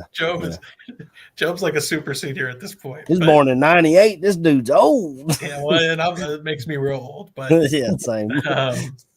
I mean, I guess let me put it this way. Let's go Monteric Brown. And the reason for that is I feel more comfortable. I like Armour Davis a ton, but I feel more comfortable taking Castro Fields as my perimeter player later and missing out on Armour Davis now because I'm taking my nickel and Monteric Brown rather than taking Armour Davis now and trying to get Michael Wright as my nickel later. Okay, so you want to grab Monteric Brown here? Or do you want to look back at the big board and see if there's an offensive tackle or something else? Sure. Yeah, let's give it one final look. one I said final look over I'm not before huge we on move. corner here, but I understand. You're like, Right. well, it needs to be filled. It's a premium position. So what about Jack Sanborn here? Is there any He's a shot fine of him player. being a middle linebacker or? He's a good player. I don't have any issue with his game. I'm not even against taking linebackers. Mhm. I just think that if there was a linebacker I'm taking, it's Christian Harris or Troy Anderson. Those are second round guys or third round guys. They've already gone. So because Right. I missed out on them, I'm looking to then give me back end of the draft barrel rise. Like I got a name for you down. He'll be a 7th round pick that we would take at the very end. And that is my linebacker. And if you want it now, I'll give it to you. But if you want to wait for the surprise, I'll See the guy out of I want to say Arizona State. He's a guy that I keep seeing at the end. I was going to say, I assure you, you will not guess. Oh, I know you won't know the name. Okay. So I already talked about Dare Rosenthal. Went to LSU, came to Kentucky, held his own at left tackle. Before he came to Kentucky, they were going to switch Darian Kennard over to left tackle to help his draft stock. And they decided to keep Darian at right tackle when Dare Rosenthal came into camp because they saw how good he was over there. Speedy, if they want to move him inside, he can pull, I would think. His size, we talked about getting smaller guys. He's 6'7", 327, but he'd be on the edge. He's a monster. My issue with him is, and you know this from watching Kentucky, they're a gap scheme team. Mm-hmm. So you talk about you want big, nasty maulers, and that's the type of scheme I would like to run. I like gap scheme, power, trap. But we had Liam Cohen last year, and we brought in a San Francisco 49ers quarterback coach this year. So well, sure, and that's the thing but Rosenthal was there prior to that, and that's where you just, hey, can you adapt and play it? But to me, you look at a guy like him, you look at a guy like even Kennard, their game is much more predicated on mauling people in the gap game. And like I said, I like that, but I understand that's not what the Bears are running. Mm-hmm. So like if you were dead set on having like a tackle, I'd look at Rasheed Walker, Cordell Volson. I like.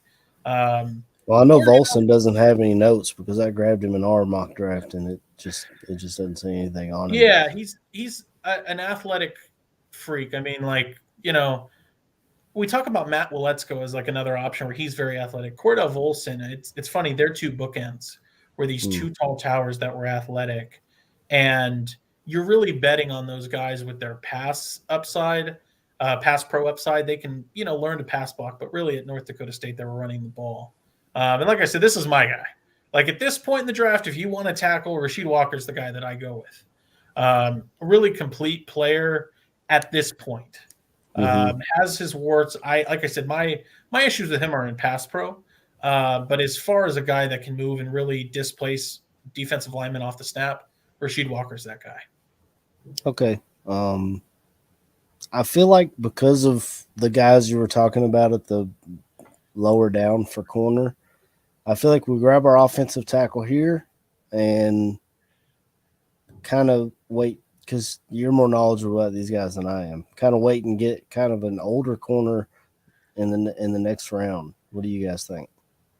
Yeah, I'm with it. I mean, let me present you one other option. Do you value tackle? And this goes to Chris too. Do you want your tackle here, or do you want like a center guard, interior line prospect? Well, another player I'm biased about because he's a Kentucky guy is Luke Fortner. And he's the guy that love Luke Fortner. Plays center. He played 2 years at guard before moving into center. So he gives you versatility. He's ran this type of offense in college. See, I think, and that's what I'm pointing at is, now you're a little bit of a Luke Fortner guy. I like Luke Fortner a lot. The guy I was naturally kind of looking to, because the way you have an affinity for Fortner is the way I have an affinity to Alec Lindstrom. If he hasn't gone yet, I'm pretty sure he hasn't. Center, interior, offensive line. And did he go? He must have gone. My goodness. You got Luke here. He's the second one. Yeah, see, I don't hate Luke Fortner. You got Cade Mays too that you can grab later. I love he doesn't give you center ability, but I think he'd be a hell of a guard too. But we already grabbed a guard, didn't we? I think we grabbed Salyer. Yeah, we grabbed a cat, yeah. See, this is why I was saying, like, so Salyer's your guard today, no problem. And he can even play out or move out to tackle if needed. Mm-hmm. But if you're doing that, like, let's play the game, and I hate to do this, but like, let's say Jenkins doesn't pan out, his back gets rehurt, or Borum gets out with another ankle sprain. Maybe you move Salyer out, but then who's your backup guard? And then you're playing a game where, well, I guess we're throwing out Dozier. So what I look at is a guy like Luke Fortner comes in. What Luke Fortner reminds me of is very similar to Lucas Patrick. Kind of a savvy ass kicker. I call him like the underground king, a guy that's not particularly well thought of for whatever reason, even though he's a productive player. You would know this as much as anybody you see, seeing that he's in your backyard and watching him play. I actually like his game a lot better than Kennard's even. And so there's a scenario there where he becomes your backup for Lucas Patrick when Lucas Patrick leaves in a year or two, if he doesn't get re-signed to a mega deal. Mm-hmm. And he picks up the game. And I think he could even handle protection calls for Justin once he gets, a year or two under his belt. So, So what's the plan here? I'm kind of, what'd you say? Skokes is saying that Alec Lindstrom's down the board a bit. So, not even needed there. Yeah, there he is, 243. God, they dropped it. That's why Boston College is offensive lineman factory. Right. Brian Poles has a connection there. But if you can get him later, not a big deal. So I think the move here is you either take Luke Fortner or you take Monteric Brown. Okay. As much as I love Luke, I think I'm going to grab our corner here, and we'll wait and see. Man, I really want to grab an offensive tackle. Maybe it's just me. No, but I was thinking that as well. Hey, and I've been doing all the talking, making a lot of picks. Well, you're knowledgeable about these guys, man. When I get later down here in the draft, I try to read on them when I mock draft them. Like I said, I ran 100 mock drafts, so I've read quite a bit on each of them. But sometimes that all kind of blends together. And I'm not a tape guy. I can't turn on the tape and know exactly. I mean, I watched tape obviously because I played, but I just don't. I work a lot. I don't have time to just watch tape on random guys that we might grab in the 5th round. Right. But if it's just me, I think I was going to say Darren Rosenthal, but if you're a Rasheed Walker guy, I'd grab him here and see if Luke Fortner or Monteric Brown fall to us at the next pick. And if they don't, those other guys that you talked about at corner, I feel like they might be there. Or so to me, go for it. I'm pounding the table for Rasheed Walker here, and it's nothing against Rosenthal. If for nothing else, like just purely on scheme fit, Rosenthal is not the physical profile that they're looking for in the scheme, and Rasheed Walker is. So that's the reason I'd go there. That works for me. My scouts have told me what they want, and I'm going to go ahead and draft Rasheed Walker here.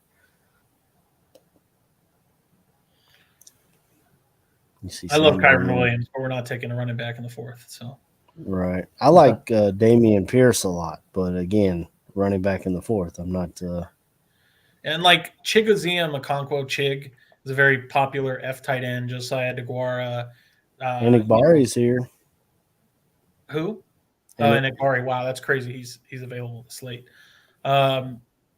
I one player that went a little earlier is right below Henningsen at round 4 was Chig Okonkwo. He represents a really interesting player that fits the need of the system with the F tight end, a guy that can play fullback, play H-back, Okonkwo right there to Green Bay. It's a little funny because they already drafted Josiah DeGuara, but he would be a guy that I would be a little sad about missing. But I even have a budget version of him that I actually kind of prefer as a more value option. So I'm not too worried about that. A lot of people like Tyquan Thornton. We've already stacked the wide receiver room. I don't think you need to stack more. Right. I think these picks come down to maybe safety, corner, and interior offensive line. And I think Enigbari grabbing him here because he's so high on the big board here. I love the player.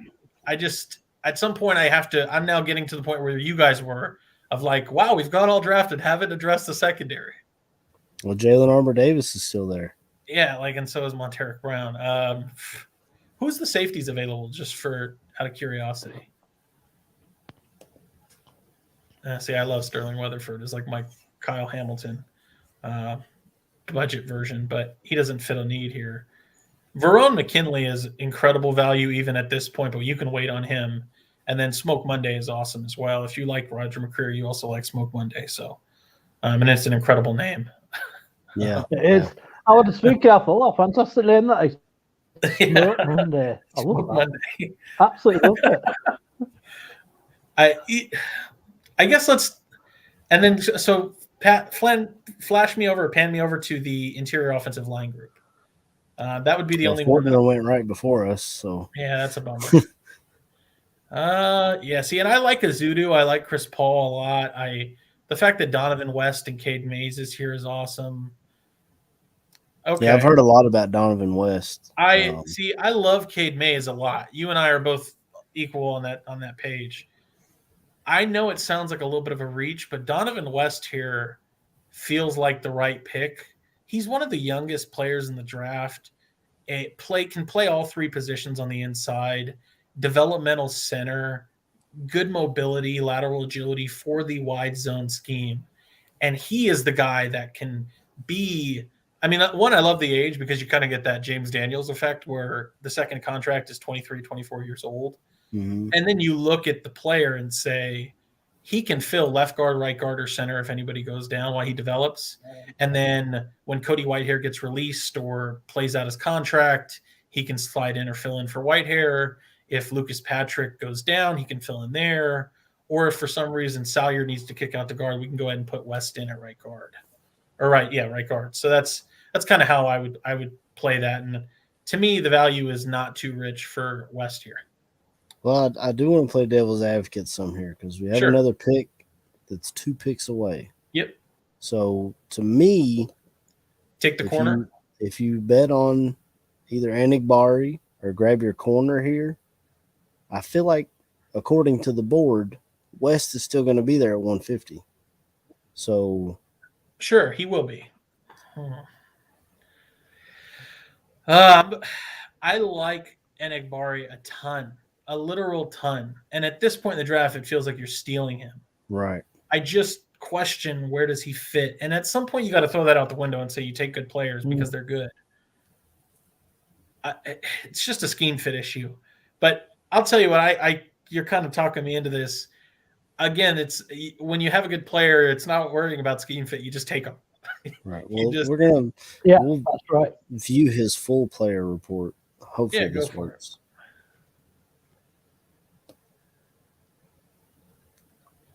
So the first thing I want to look at is ideal fit. He's a hybrid edge. Can play on multiple fronts. So yeah. So I mean, and that's where, and so I know because I know you can't see. We don't see that report, but that's okay. We just see the draft board. But I thought it shared the screen. I'm sorry. Yeah, no, you're good. But the thing is that he can play every front, and this is why I think you take him because the value is good. Mm-hmm.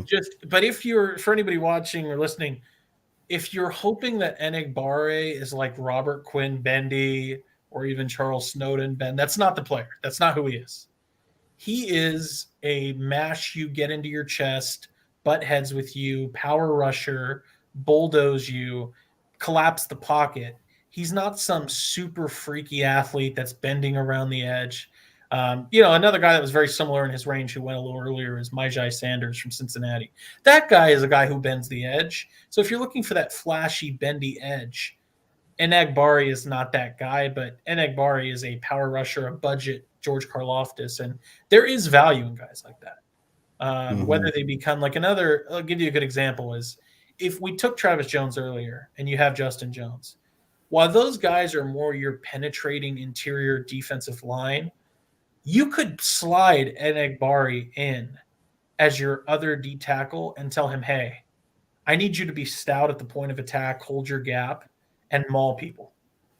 And he can do that. 6'4", 265. You think he could slide inside? So the thing is, I do, because I think that when you talk about NFL weight programs and development, you get them lifting, eating the right things, working out. They all put on weight. That was kind of people don't want to talk about this. That was the Travis Gibson thing, is that he came into the league playing with his hand in the dirt. Hey, we need you to learn how to play 3-4. Why don't you go ahead and also put some good weight on? And that's the same thing that was happening with Charles Snowden last year. So I look at him and say, yeah, you can work a little bit of edge presence. Maybe you come in with to spot Al-Qadim Muhammad when he needs a breather. And then, you can work a little rotational pass rush kind of as a DPR, designated pass rusher, and then tell him, go ahead and add a little weight while we develop you. So this sounds like the pick to me. That's if you like it, I like it. He's a fantastic player that I don't even know how he's here. Yeah, I just think for where he's at on the big board, and we got to pick in 2 more picks. I think we got to grab him here. So I don't know what Carolina would do. So see, and Ty Chandler goes. That's fine. I like Ty Chandler. We don't need a running back right here, though. Mm-hmm. I like West, but Armour Davis is there, and that's pretty good value at this point. Man, I feel like we got to pull the trigger here because I don't take know. Armour Davis. That's fine. Yeah. Do it. You good with that, Chris? I'm up for that, mate. Yeah, go with Armour Davis. And the reason I say that is the thing with Armour Davis that you're getting right now is you're getting a guy that, like I said, only has 1 year of solid tape at Bama.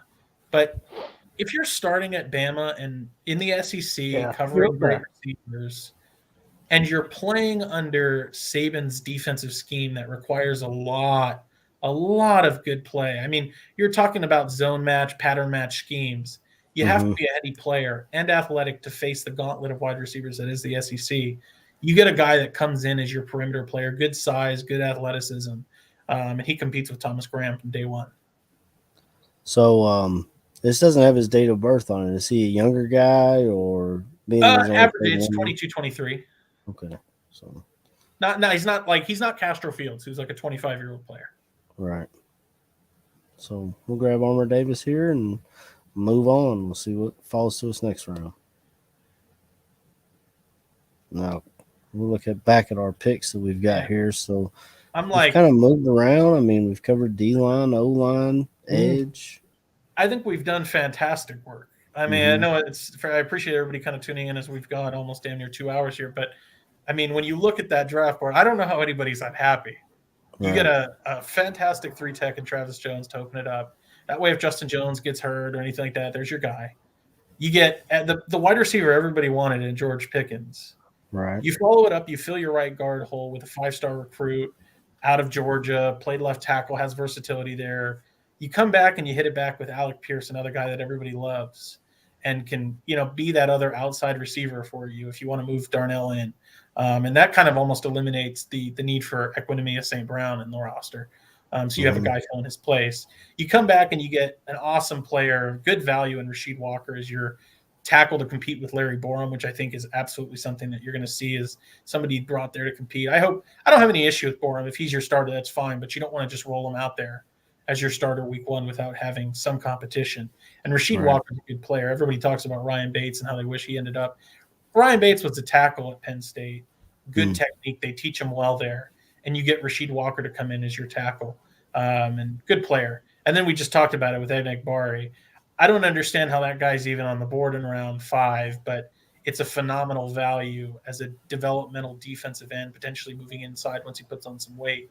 And then you get a perimeter corner that's SEC bred, tried and true Nick Saban scheme. Yeah, I agree. So I'm thinking. I look at what we got here. It says tight end, linebacker, running back, safety is our top needs. I don't know why they put running. Honestly, I don't see running back being a need at all with the room that we have. I mean, not at all. Yeah, I don't see it because and it's never a problem to have other running backs. Now I'll tell you the one that I kind of understood is like a Ty Chandler, where you look at it and you say, okay, let's get that Tariq Cohen change of pace, exciting back. But that's kind of Darrington Evans. If anybody knows Darrington Evans' game, not that he's like some jitterbug like Tariq Cohen, but he provides a little juice that Herbert and Monty may not have. Yeah. And he was a returner with Tennessee, correct? Correct. So obviously he's got some speed. I love an any. He's a linebacker out of Houston. Yeah, could this guy be Mike in our scheme or? No, he's actually an edge. so Okay. a pass rusher. And so the length is a bit of a concern. He's 6'2", not a very tall player, but he is that athletic edge player that you can develop and hope he becomes a pass rush speed demon off the edge. He's getting a lot of visits right now because so everybody thinks about Logan Hall from Houston. That is the guy. But if there was another guy there on the defensive field that was actually playing well and generating pressure, it was David Aneni. So I like him a lot. I We just kind of have that in Charles Snowden already, though. yes, and that's where I think we've already taken too much of it. We had Enigbari and Jones, and we have Justin. We have Travis Jones, Justin Jones, Enigbari, Al-Qadim Muhammad, Robert Quinn. There's too many bodies in the room at the moment. Okay, I just looked at him because it said linebacker. I didn't know much about him, and thank you for filling me in there. Calendish is good, but we already took a tackle. Makai Polk is fantastic value here, but I feel like we've already filled out the wide receiver room too much. Yeah, I do. What about Bubba Bolden here, safety out of Miami? Solid player, a little older, played at USC before transferring to Miami. Good, strong safety. Solid player. I don't have any issue with him. I guess the thing that I almost forgot about here is that, and is this our last pick? I need to know that. I don't think so. I feel like we're in the 6th round. It says 7th, round 7, 230. Oh, yeah, we are. Yeah, so this must be our last pick. Okay. You want to look at tight end and see if there's one to grab here late, or well, so we talked about a player I said I would kind of keep as a surprise. Okay. So I'll throw it a different way, and I'll kind of, if Chris or you want to make a claim to one of them, that's fine. So safety, I guess, scroll over to the safety position for a second. I just want to see. Okay, so Verone McKinley's gone. Yusuf Corker's an interesting player. I have to admit, I don't think that there's anybody worth taking here at safety. So then the next thing is if you want to go over to tight ends, you brought up that as a position that can make sense. Grant Calcaterra is fine. Amani Rogers is real interesting. I know he's at the bottom of the list. You're like, why would you take him? And he probably won't be drafted. He would be a priority free agent. He's a former quarterback that transitioned to tight end over the summer and is an athletic freak, kind of like a budget Jelani Woods, a little smaller. 6'5", 225. Yeah. He like I said, used to be a quarterback. He's has a 99-yard run in college. He's a freak athlete. So that's an option there. But to me, as good as that is, I'm probably looking to secure that guy as a priority free agent. I don't see a ton of tight ends here that I love. So and then I this is not a player we're going to pick, but I'll throw you on to go to running back. One of the options that I mentioned Chigo Okonkwo's name as a player that I liked for the F tight end role. I'd be remiss if I didn't talk about Clint Ratkovich. He's going to be at the bottom of your list. Clint Ratkovich is a fullback, running back, halfback. There he is, 339. He's a player. Northern Illinois, so he's local. Oh, yeah, he's old. He's 25, 26.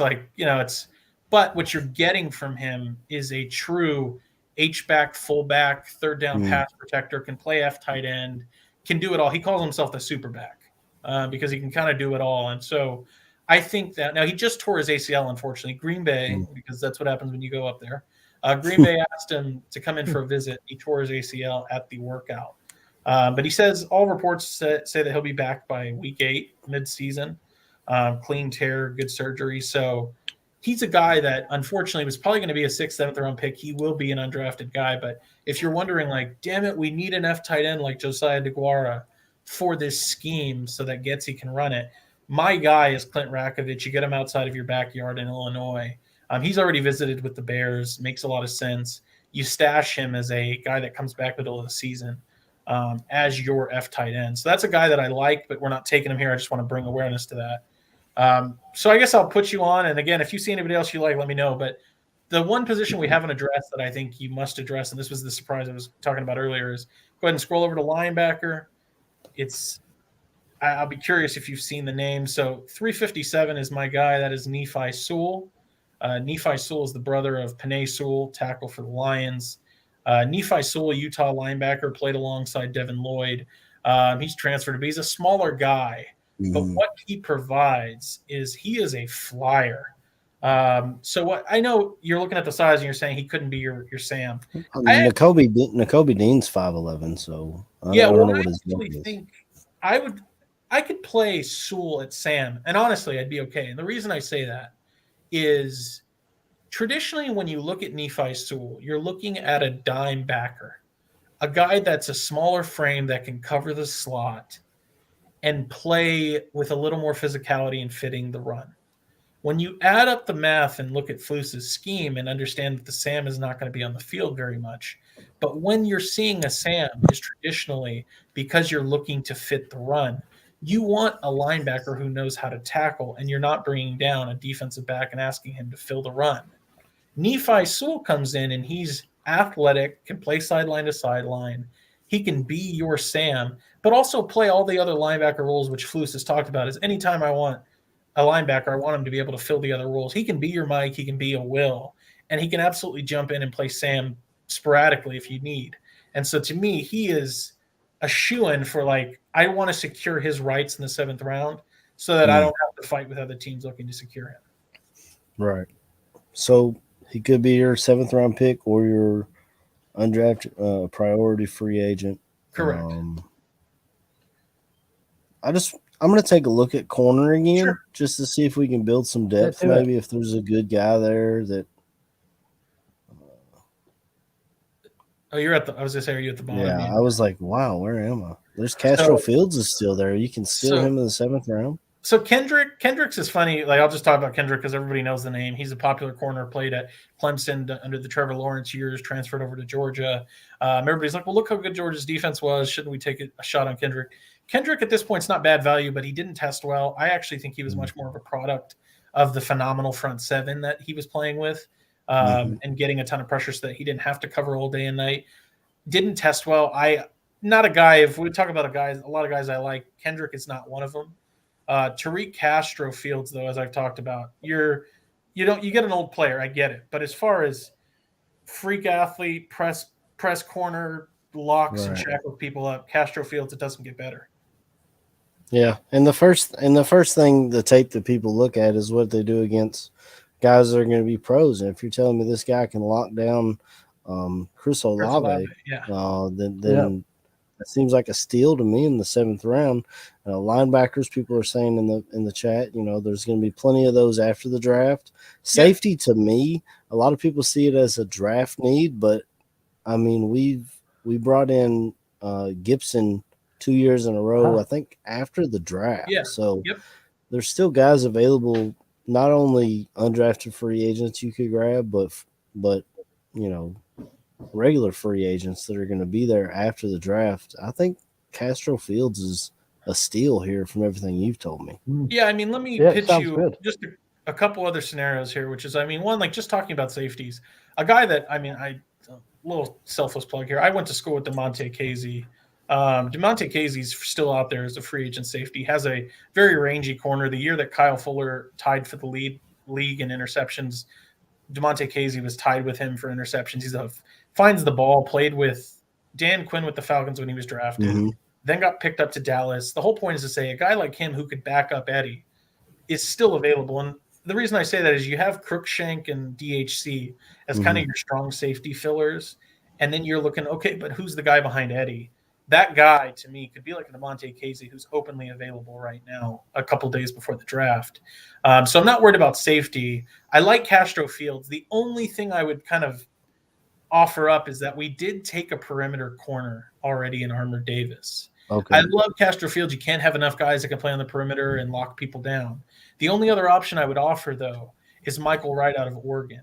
Michael Wright out of Oregon, to me, is that budget nickel who can play inside and be disruptive. And you're going to have some chemistry and some similarity there and understanding each other with Thomas Graham. They played together at Oregon. They know each other well. And Michael Wright's a local – I'm from Southern California. Michael Wright is a local LA County guy who played out here. And so – admittedly, I may be a little biased, but he is a good nickel option.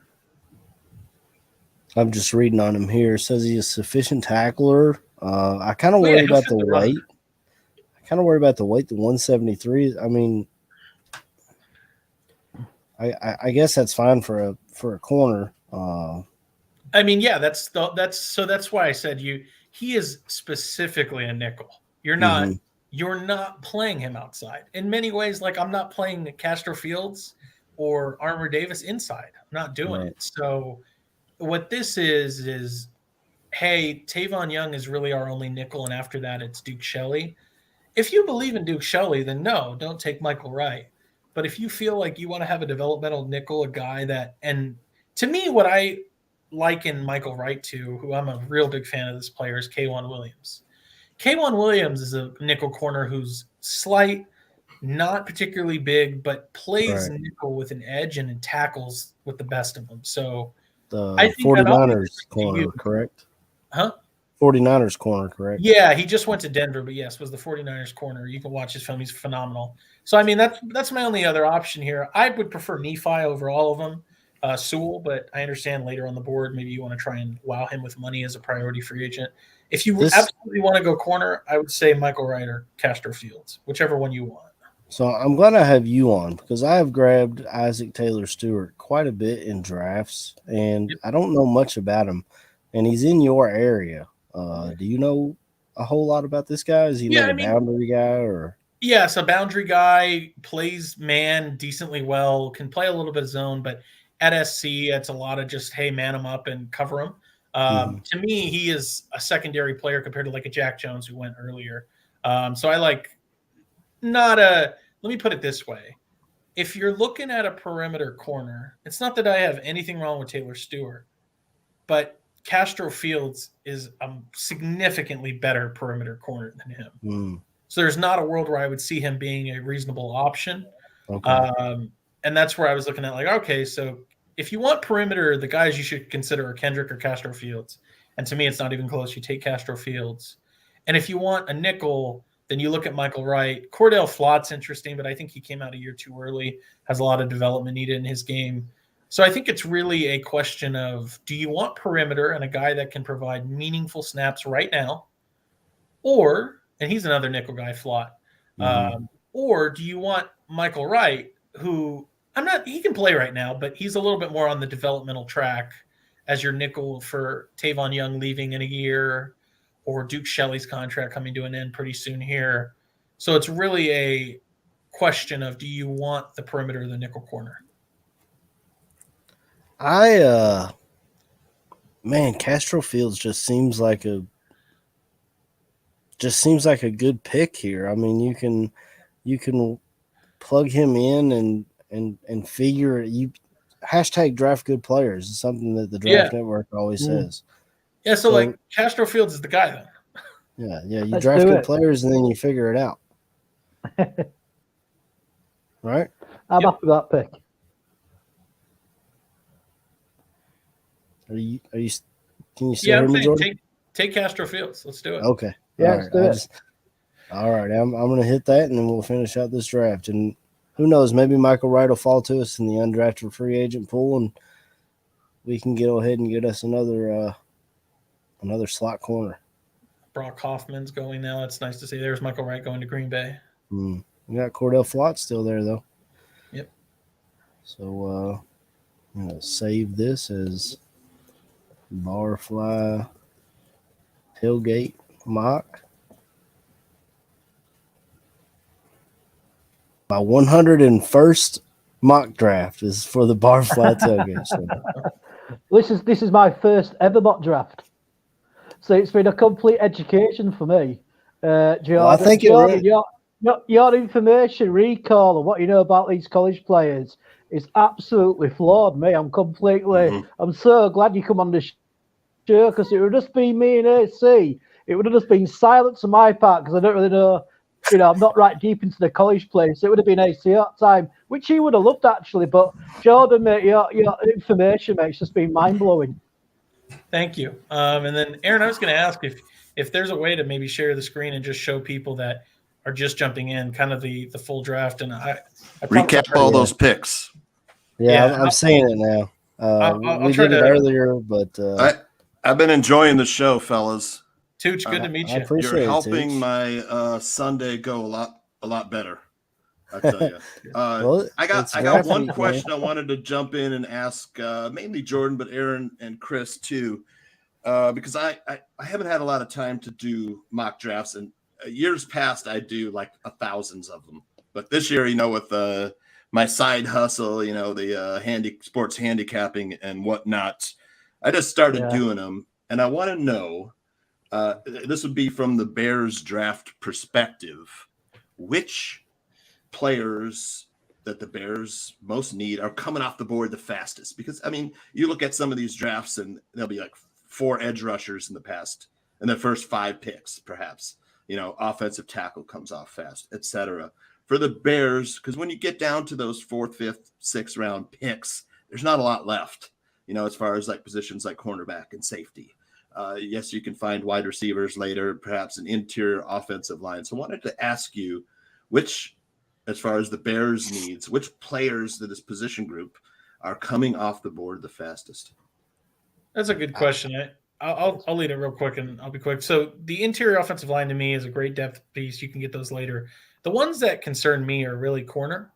And then even a wide receiver. I know a lot of people say wide receivers deep. And yes, there's names like Mekhi Polk and Isaiah Weston and things like that. But when you're talking, I look at wide receiver as a flavor thing. And one of the things I think the Bears need most is a perimeter X receiver in the outside. And the truth is that once you get past Pickens, Watson, and Pierce, there's not a lot of guys after Jalen Tolbert and Justin Ross. Those are really your only options there. So to me, you got to get that perimeter guy early. Totally agree. The cornerbacks are thin. After wide receiver gets thin. And Aaron, I know you talked a lot about how important the 3 technique is for this defensive system that the Bears are going to be running. How fast does that come off the board? Well, in essence, the guys who can actually feel it are, the best one's probably Devontae Wyatt, and his draft stock has actually taken a hit lately because he had a domestic violence thing in 2020. So there's a small possibility that he could fall in your lap if you want to take the chance on a guy who has that off the field issue in his past. And if he's there, you run to the podium and grab him, I think. And then you've got guys that everyone's talked about, like Logan Hall, the guy that we ended up grabbing first, Travis Jones here, just because there's so few. I feel like there's so few players that can actually plug into that spot and do well consistently that you got to grab them when you can. But I did want to touch on the wide receiver corner thing that you were speaking on. You as a betting guy, you've probably looked into the NFL draft prop bets. I think corner, they've got it set at either 5.5 or 6.5 going in the first round. Yeah. And then wide receivers around that same area. Yep, they're both 5.5, I think, Aaron. So, if you think they're going to go over, if they do go over, you're looking at 6. So, if you really want to count it up, this isn't a betting show, I know, but I have started dipping my toes into the betting with Mental Dimes, the website I started writing for. Wow. They do kind of a daily bets thing where I just send them what I think, and I kind of went on a little bit of a hot streak because I had the Bulls covering 10 and they end up winning. And I was like, well, if they do cover 10, DeRozan's having a good game, so you could parlay those. And I hit both of those. And I think the next night was Golden State. I had them covering or something. I don't remember. There was 3 games in a row that I hit, which is good for me. I wish I could do it here, but, Kentucky's 20 years behind everybody else. So maybe in the year 2050. There's no sports wagering in Kentucky yet, right? Right. Not yet. But really? Wow. A little birdie told me about betonline.ag that's anybody can bet on there. But right. I enjoy the sports wagering. Yesterday I had Manchester City minus 2.5 goals. Took a big stab on the best team in the world versus Watford, the worst team in the Premier League. So that was easy money. I think they won 5-1. So, but, hey, Chich, do you have producer powers right now? Yes, sir. So can you take the logo off the bottom there? We kind of covered Jordan up Yeah. on the screen is what I'm seeing. Yep. Yes, I will get rid of That's that okay. real quick. Yep. Nobody wants to He's see the this ugly star mug. of the show, and we got his face covered. Yeah, Nobody man. wants to see this. Let's Nobody wants to see see which this ugly one. mug. Nah. Where is that? It should be under. I think it says logos, Right. and it'll be It all the way at the top. looks like it's off. And if we take that away too, people will be able to see the last pick, which I mean was Tui Castro Fields for. There it goes. I cannot remove it for some That's reason. okay. That's odd. I Hold I on. promise I'll wave at people here and Just stand up. Well, If you stand up, you might see it top of your head. yeah. Let me just stop sharing for just a second, and I'll hop right back on here, and I'll get Here this we go. fixed. It just I mean, yeah. So I may miss a few players here, but I'll try to give a quick recap for those that are coming in late. But we traded back some. We picked up Travis Jones at pick 47, moving back from 39 to 47. That's your 3 tech from UConn. Good player. Can here's really your trades if you want. Yeah, I mean, we could talk about the trades. So Jaquan Brisker was originally available at pick 39, traded back with the Commanders, and moved back 8 spots for a 4th and a 7th, and then ended up taking Travis Jones at pick 47, a 3 technique, traditionally a 1 technique from Connecticut. Ask him to shed some weight, and he becomes an athletic force and disruptor in your backfield, to be the engine of your defense. Pick 54, wild value here. We ended up taking George Pickens, wide receiver, perimeter alpha X here, ball winner, tracks the ball well in the air. Justin Fields and him have a connection dating back to their Georgia days. It seems like it's the talk of the town, everybody's favorite pick at wide receiver. Moving back into the 3rd round at 71, the original pick, Jamari Salyer, left tackle at Georgia, who looks to be moving into inside guard, is available in the 3rd round. We take him. He becomes your right guard with tackle versatility to move out if needed. I look at him like an Isaiah Wynn comp if anybody wants a similar player. Then at 88, with the trades back that we've acquired and moved from. I think this was the trade up with the. See if I can scroll down here. I think 88 was the trade up with the Cowboys. I think. Yes. Yeah, it is. And I guess I should touch on how we ended up getting Pickens at 54, because that was not one of our original picks. We had 47 when we moved back from 39. Got 47 from the Commanders, took Travis Jones. Pick 48 was the original Bears pick with the Khalil Mack trade. Ended up trading it to the Patriots, who wanted to move up and take Alontae Taylor, from cornerback from Tennessee. That gave us pick 54 to take George Pickens, and what became a 4th round pick that we were missing from trading for Justin Fields last year. So we pick up a later, basically you pick up an extra 4 in that trade. Mm-hmm. And then in the 3rd round, after taking Jamari Salyer, we got an offer from the Cowboys to move up to 88, get a top 100 player, and we would give them a 4th round pick and a 6th round pick.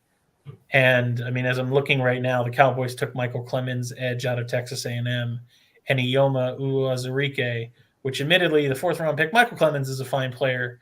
Ioma Uwazurike is a fantastic disruptor, like a freak show, always making plays for Iowa State. So a good player there, but it allows us to move up into the 3rd round and take Alec Pierce, which is another talk of the town favorite, mock player, as a 2nd perimeter receiver to bolster that wide receiver room as a developmental guy. If Pickens goes down, gets injured, or you have a good problem and they're both fantastic players, and now you have 2 ball winners on the outside, 2 speed threats, and then you can move Mooney inside to the slot. So then moving along, we get to the 4th round, Rasheed Walker, offensive tackle, Penn State. That is you developing and drafting competition for Larry Borum and Tevin Jenkins. Rasheed Walker is a great player, good punch, well taught. Pass pro is the issue with him, and it's not awful. So that's your competition there at tackle for Larry Borum and building depth along that offensive line in addition to Jamari Salyer. And then we moved to 148. It was just a scenario where, take good players. Kingsley Egnegbari is there as an edge. I call him like the discount George Karlaftis in this draft, a powerful rusher, not a bendy edge, but is a guy that you can develop to take over on the role of either on the edge as like kind of your defensive end, a power rusher, or ask him to put on some weight, and he can kind of come in and be that interior defensive tackle, not your 3-tech, but your guy that can hold gap responsibility and kind of hold up blockers there. And then finally moving on to the last 2 picks, 150, we take a perimeter corner Jalen Armour Davis from Alabama, a 1-year player there, but had a phenomenal year playing in that Saban defense. You understand he knows scheme, knows responsibilities, heady player, good perimeter athlete. And then with pick, is that 230, Aaron? It's a little Yeah, blurry. 230. Pick 230 in the 7th round, which again is a pick we ended up getting in a trade, was for Tariq Castro Fields, another perimeter corner, a guy to compete out there. And it's kind of you don't have a problem when you have enough good corners. And so it really creates competition there between Thomas Graham, Jalen Armour Davis, and Tariq Castro Fields about making sure you get good, solid players there to play on the outside in a division that has Justin Jefferson and Adam Thielen and what's going to be Alan Lazard, and God knows they're going to take another receiver in the first round in Green Bay, and you got DJ Chark in Detroit and Khalif Raymond. So you need a ton of solid corners, and you get that when you add Jalen Armour Davis and Tariq Castro Fields. Yeah, and I like even if we have to, corners in special teams because they're fast, quick, they tackle. I feel like it makes sense there too. As long as they're willing tacklers. So even if they in the 7th and 6th round, if they don't end up being starting boundary corners, even if they're just key special teams guys, I think it's a worthwhile pick. And if Jalen Armour Davis doesn't work out, Tariq Castro Fields, they can both. Because you said we grabbed Armour Davis off 1 year. Yeah, I mean, I think that's a different draft philosophy. I won't go too deep into it, but I think that something that we're seeing some of the more successful teams doing in the league is that they are taking multiple swings at positions with not necessarily big names. It's nice and sweet to, and I'm talking about free agency here, but it's nice and sweet to go draft or trade for a Devontae Adams or sign a big, Armstrong tackle for Miami. But the reality is, like, I look at what the Bengals have done in a phenomenal role of saying, let's go get like an Alex Kappa and a Ted Karras. And there's 2 offensive line bodies that, often offensive lines get hurt. Now we have depth, and it's a scenario where if one doesn't hit, maybe the other does. So you're not putting all your eggs in like the Trey Waynes basket like the Bengals did a few years ago, and it just totally blew up in their face. Mm-hmm. And you're sitting there and saying, okay, well, maybe Castro Fields doesn't work out, or maybe Armour Davis does. And that's fine, one or the other. Or if both develop, you have a good problem. And that's kind of the scenario that we did here with Pickens. We have that outside receiver now, but hey, Alec Pierce is there and it's good value. Not a problem to have 2 perimeter guys that can play.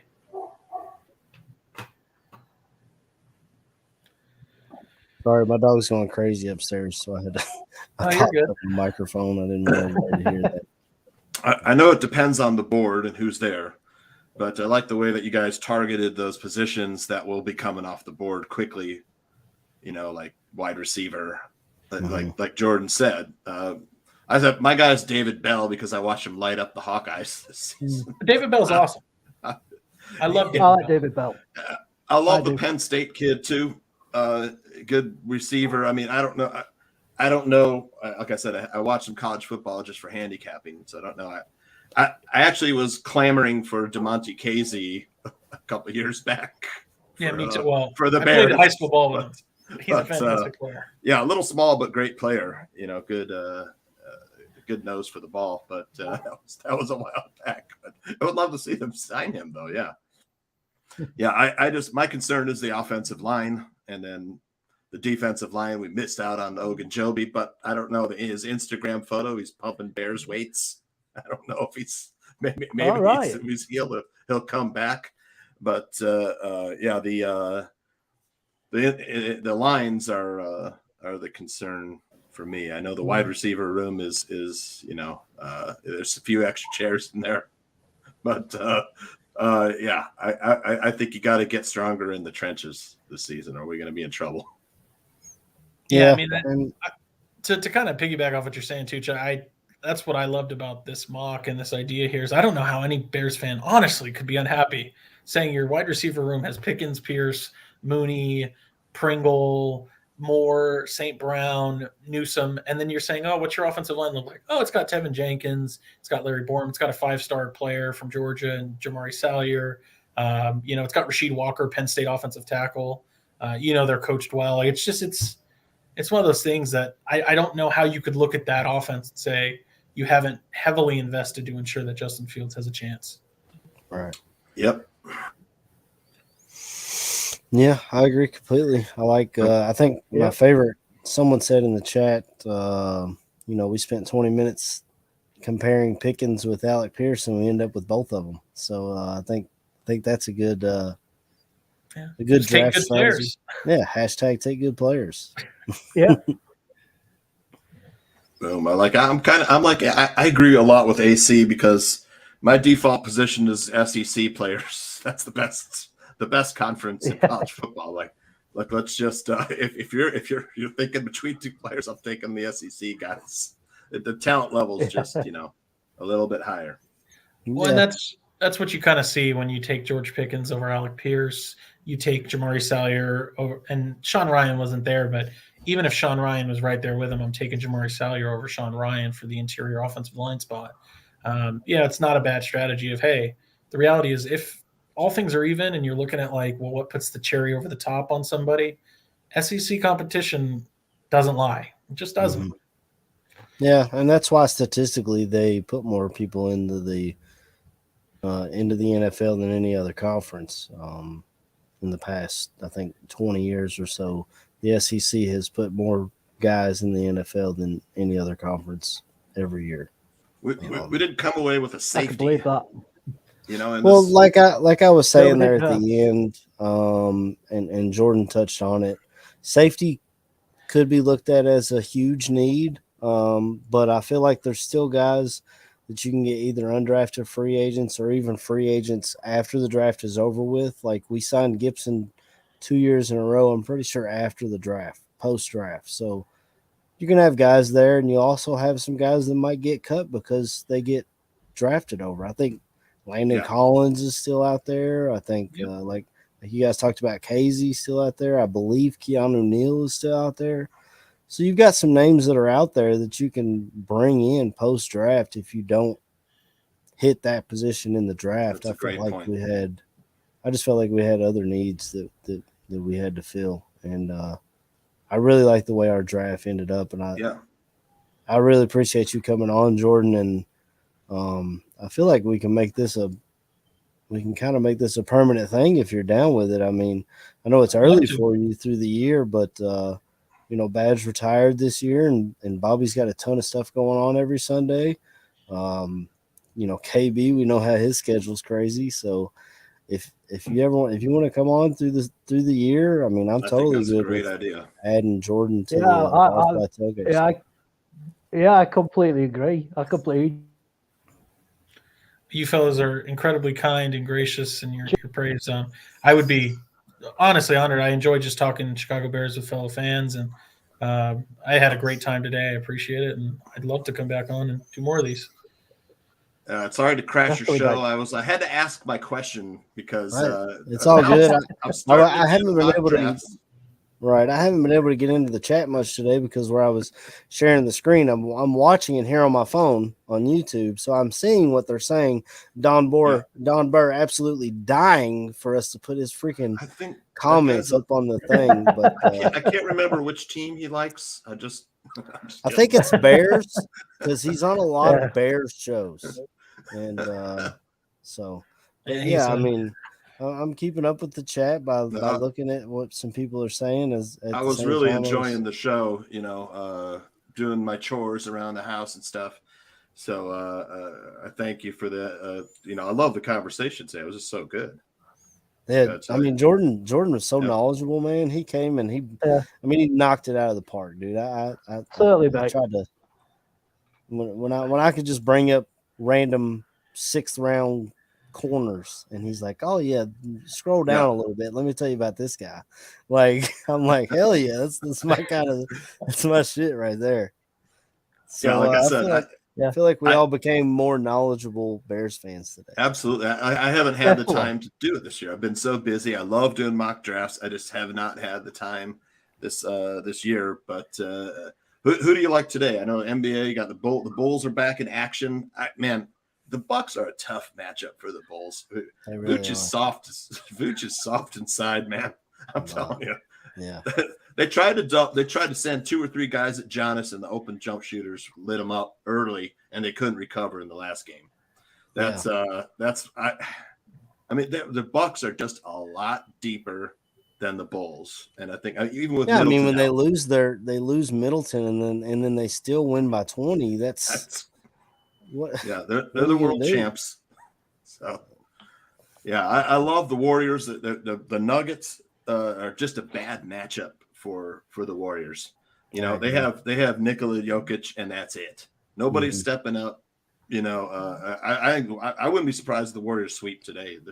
It's a short line, -4 for the Warriors, -4 for the Bucks. I mean, everything's telling you it could be, you know, a day for favorites. It got to be leery when the lines look so easy. Oh, it's so easy, you know. And usually, bookmakers are setting the hook for you to get jumped. But you know, I got some plays, man. I love the Giants, Cardinals, Mariners, and the Dodgers. Baseball, I've noticed by looking at the bets. I feel like baseball is so difficult to. It's the hardest. It is the absolute hardest. Right. I think I was looking at the Cubs game the other day, and we were like 1.5 run favorites, and I was like, man. I mean, I feel like we can beat the hell out of the Pirates, but usually when we beat them, it's by 1 run, maybe 2 if we're lucky. Now, granted, I didn't see us putting up 21, but it was like it's so. I don't know how you do it, man. And shout out to you for doing that consistently. I might be looking at you for some advice. Anytime. Aldo and I are trying to bring the wagering show on board soon, so hopefully Barflies can hey, I like this today. How do you feel about that? And my partner I work with, Anthony Inglesi, is the best. He is the best handicapper out there, in my opinion, for consistent just advice, winning, and knowledge. But April is the hardest month for sports handicapping, without a doubt. Yeah, there's no data to go on for baseball. Yeah. So, and then, you have the NBA season was winding down, and, you don't know who's playing. Same with the NHL season. But now as they're getting ready for the playoffs, the NBA is going all out. It's a little bit easier to handicap. And then NHLs will be starting up real soon. I haven't lost an NHL bet in, I don't know, 4 days. I think I'm like 33-1 for my NHL bets recently. A lot of it is luck now, but I have subscribers that subscribe to my cards, so they're happy right now. But I know there's a fall coming soon. I can put up a 2. Waiting for that other shoe to drop. Yeah, exactly. It always happens. I mean, maybe you can Sherpa or carry me too, because I got to be honest, I am the most frugal person you'd be. Like I don't know anything about betting. I'd be scared to put money on something and lose it. So this guy lives an hour from Vegas and doesn't want to bet. Oh, man. Yeah, but well, I don't know for sure. I just know he lives in California. Yeah, a couple hours away. Chris, he just has to walk down the street to William Hill. That's right, mate. Drop it. Yeah, I'm like Jordan. I mean, I don't bet at all because I've got a really bad addictive personality. So I've got enough addictions to like take care of, let alone a gambling one as well. Because I know what I'm like. I'll just get too much into it and I won't able to control it. But it's been great talking to you, Tooch, at last, mate. And it's been a really interesting show for me. It's been a really education. It's been great. I've been messaging Chris from time to time on Twitter, and my wife says I know people know that my wife has lived in the UK for quite a long time, and did the Yorkshire tour where all Chris's stomping grounds, and enjoy Yorkshire. If you ever get a chance, I've been to the British Isles. I don't know, maybe half a dozen, 8 times. Right. Love it there. And then we're not bad people, really. We're not too bad, mate, over here, are we? Really, we're not too bad. you gotta love the Yorkshire accent. It's nice and musical and soft and nice. I always think it makes me sound like a complete idiot. My accent. I always think it makes me sound really, really fucking slow and like if you're from south of England, they do think Northerners are a bit idiots because of our accent. So Right. that's nice to hear, Tooch. Unless you're lying, that's nice to hear. Oh, I'm American, so I mean, it's like I gotta have it slower for what I come to. It's like you said. I think you told me one time off air, Chris. It's almost like our countries are flipped because if you're from the Yeah. South in America, Yeah. they're like, "Listen to this country bumpkin. He don't know what he's talking Yeah. about." But I And try to they at speak least, a lot slower in the South. yeah. You know, Sometimes it's not Yeah. because they're any less intelligent. They just take No, their it's time just to the get. accent. Yeah, we ain't in no I hurry. That's all it is. I Yeah, I love mean, the but- Southern accent of America. I do. I do. Yeah. I mean, I think with the Northern accent as well, we're just it's very similar to the Southern American accent. How we don't really talk particularly that quick, and we don't particularly use a wide range of words, but we do get his viewpoint over in some way or another. So yeah, I've always been quite happy being a Northerner. Always sets a bit of fear into people who are from down south. They all think we're all down in coal mines and bringing up whippets and pigeon racing and walking around with flat caps and stuff like that. So which we used to do about 100 years ago, but we have sort of slightly moved on. They're just jealous. I mean, the North is so beautiful. You know, Oh, it's the best countryside ever. Yeah, you get to Yorkshire and Northumberland and Scotland. Oh, beautiful! And it's Yeah, just beautiful, just beautiful. Yep. I was in Ireland for one night, coming back from deployment. I didn't get to see anything. What were They were you like- in Germany? No, we went to UAE and then Okay. stopped in Ireland overnight. I mean, I literally didn't see anything. 'Cause it was You saw dark that the whole time we were there, and then we left Yeah. the next morning. I was like, this is my homeland because my family originally is from Ireland. I was like, I'm in the homeland. I remember writing that on Facebook. And, Do you know if it's Northern Ireland or Ireland Republic? no clue. I knew we landed in Ireland and we were leaving. It wasn't like a right. but we've had about almost 2 hours and 45 minutes Yeah. show here. So I think we'll wrap it up a bit. If you guys, Tooch, since you jumped in, I'll let you give any shout outs or anything that you've got for the Barflies. Yeah, we'll give out a couple picks. Why not, right? Hell yeah, let's do it. I played the Giants and Cardinals in a money line parlay. It plays plus 157. They just have to win. Like that play. I love the bullpens of both teams. Their earned run averages are nice and low, 1.9 for respectively. And then you have Logan Webb going for the Giants right today. Really good pitcher against an okay pitcher. And then the Cardinals, you got Adam Wainwright, who's really good. Not as good on the road, but he's going up against the Reds, who are probably one of the worst Reds teams are in so Major League. terrible. They're awful this year. They're going up against Lodolo, who's a rookie. Love the Cardinals, man. They just find a way to. It's a good, well-run organization that always competitive. And then love the Oilers game to go over 6.5 goals. They're playing the Blue Jackets. Both those teams score a lot. They got some talent scoring. That's in the NHL today. And the Vegas Knights have to win. I'll take the Vegas Knights on the puck line, and then I'll take the Golden State Warriors -4 against the Denver Nuggets. Put them away. Like I said, there's nothing on Denver but the Joker, Aaron. That's it. Right. He's And- getting and no help. Great player.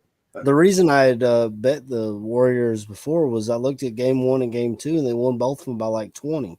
So when I saw the line, I think the game 3 line was close, like 2 points or something, 2.5. Yep. I think that may have been because they went to Denver, but I was like, I mean, you beat them by 20. Are they going to keep it close enough to where it's a 2-point game? Yeah, bet the Warriors. And the same thing with 4 points. I mean, games 1 and 2, they beat them by 20. They beat the hell out of those guys. I agree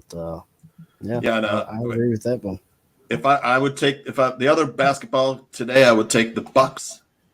I would take the Hawks plus the 2.5. I like the Hawks at home, especially with the injuries on the Heat.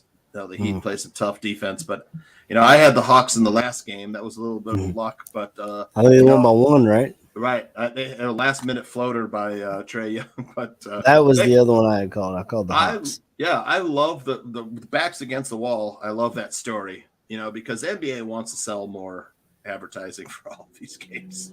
That they don't want to sweep. They want to pad it out so they can sell more advertising revenue. I know it's a conspiracy theory, but a lot of times it turns out to be true. And like I said, the Vegas Golden Knights have to win tonight. They're at home against the Sharks, who are playing for nothing. They're just playing out the stretch. I'll take the Knights -1.5 today. So if you're playing today, those are my picks. And hopefully bringing the show to the bar room where we can give you guys some pointers on how not to lose your bankroll, how to get a good number, and then other sorts of inside tips. Teach me. I could always use a little more money. Yep. All right, Chris, you got any shout outs or shout is to meeting Jordan today. His information on each play is just amazing. It's just and that's I've learned a lot this last couple hours regarding the plays, because I don't really follow college football that much, so it's the actual players themselves what I don't have a lot of knowledge on, as you could probably tell today. So I didn't really say much for about an hour. But shout out to you, Jordan, to AC, and finally saying hello to Tooch in person. Bring out the Tooch.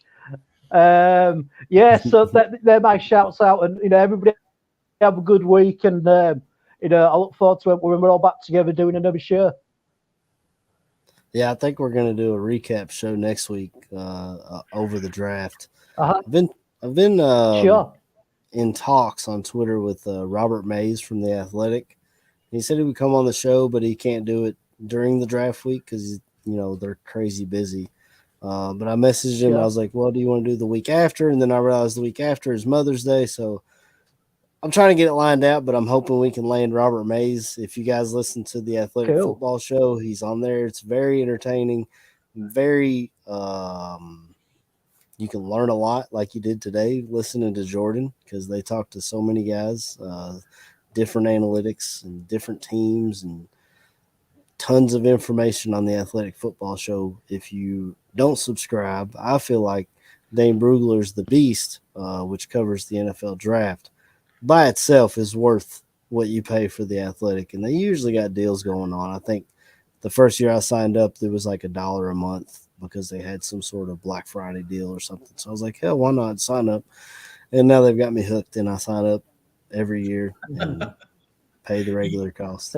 You and me both. That is hilarious because I fell the same trap. They got me for $1 a month. And I for anybody, I'm a sucker. I pay my $71 a year now for the Athletic, but I'm telling you, it's not a sucker game. The Beast alone is worth the whole $70 a year. Everybody says like, oh, it's worth your month subscription. I know you can technically be a month subscriber or download it, hold the password, share it, all the bad stuff. But as far as like $70 a year for the Athletic subscription, it pays for itself with all the great content. And Robert Mays is the best in the biz. If we got him on the show, I'd be astonished. He's amazing. So that's excellent. And then, Aaron, you want me to go now with my shout out? Yeah, go ahead. Continue with shout outs. Anything you want to talk about? Sure. Well, I just want to say thank you so much to you, AC, you Tooch, you, Chris, as well. This has been fantastic. And I also want to apologize. I don't shut up. My motor just keeps going. So I'm sorry, Chris. I kind of felt like I talked over you for an hour, but no, not at all, mate. Because what you were saying was really, really interesting. And as I said, it's all been a nice learning curve for me these last couple of hours. So, man, you're the man with the knowledge, so I'm all ears when it comes to something like that.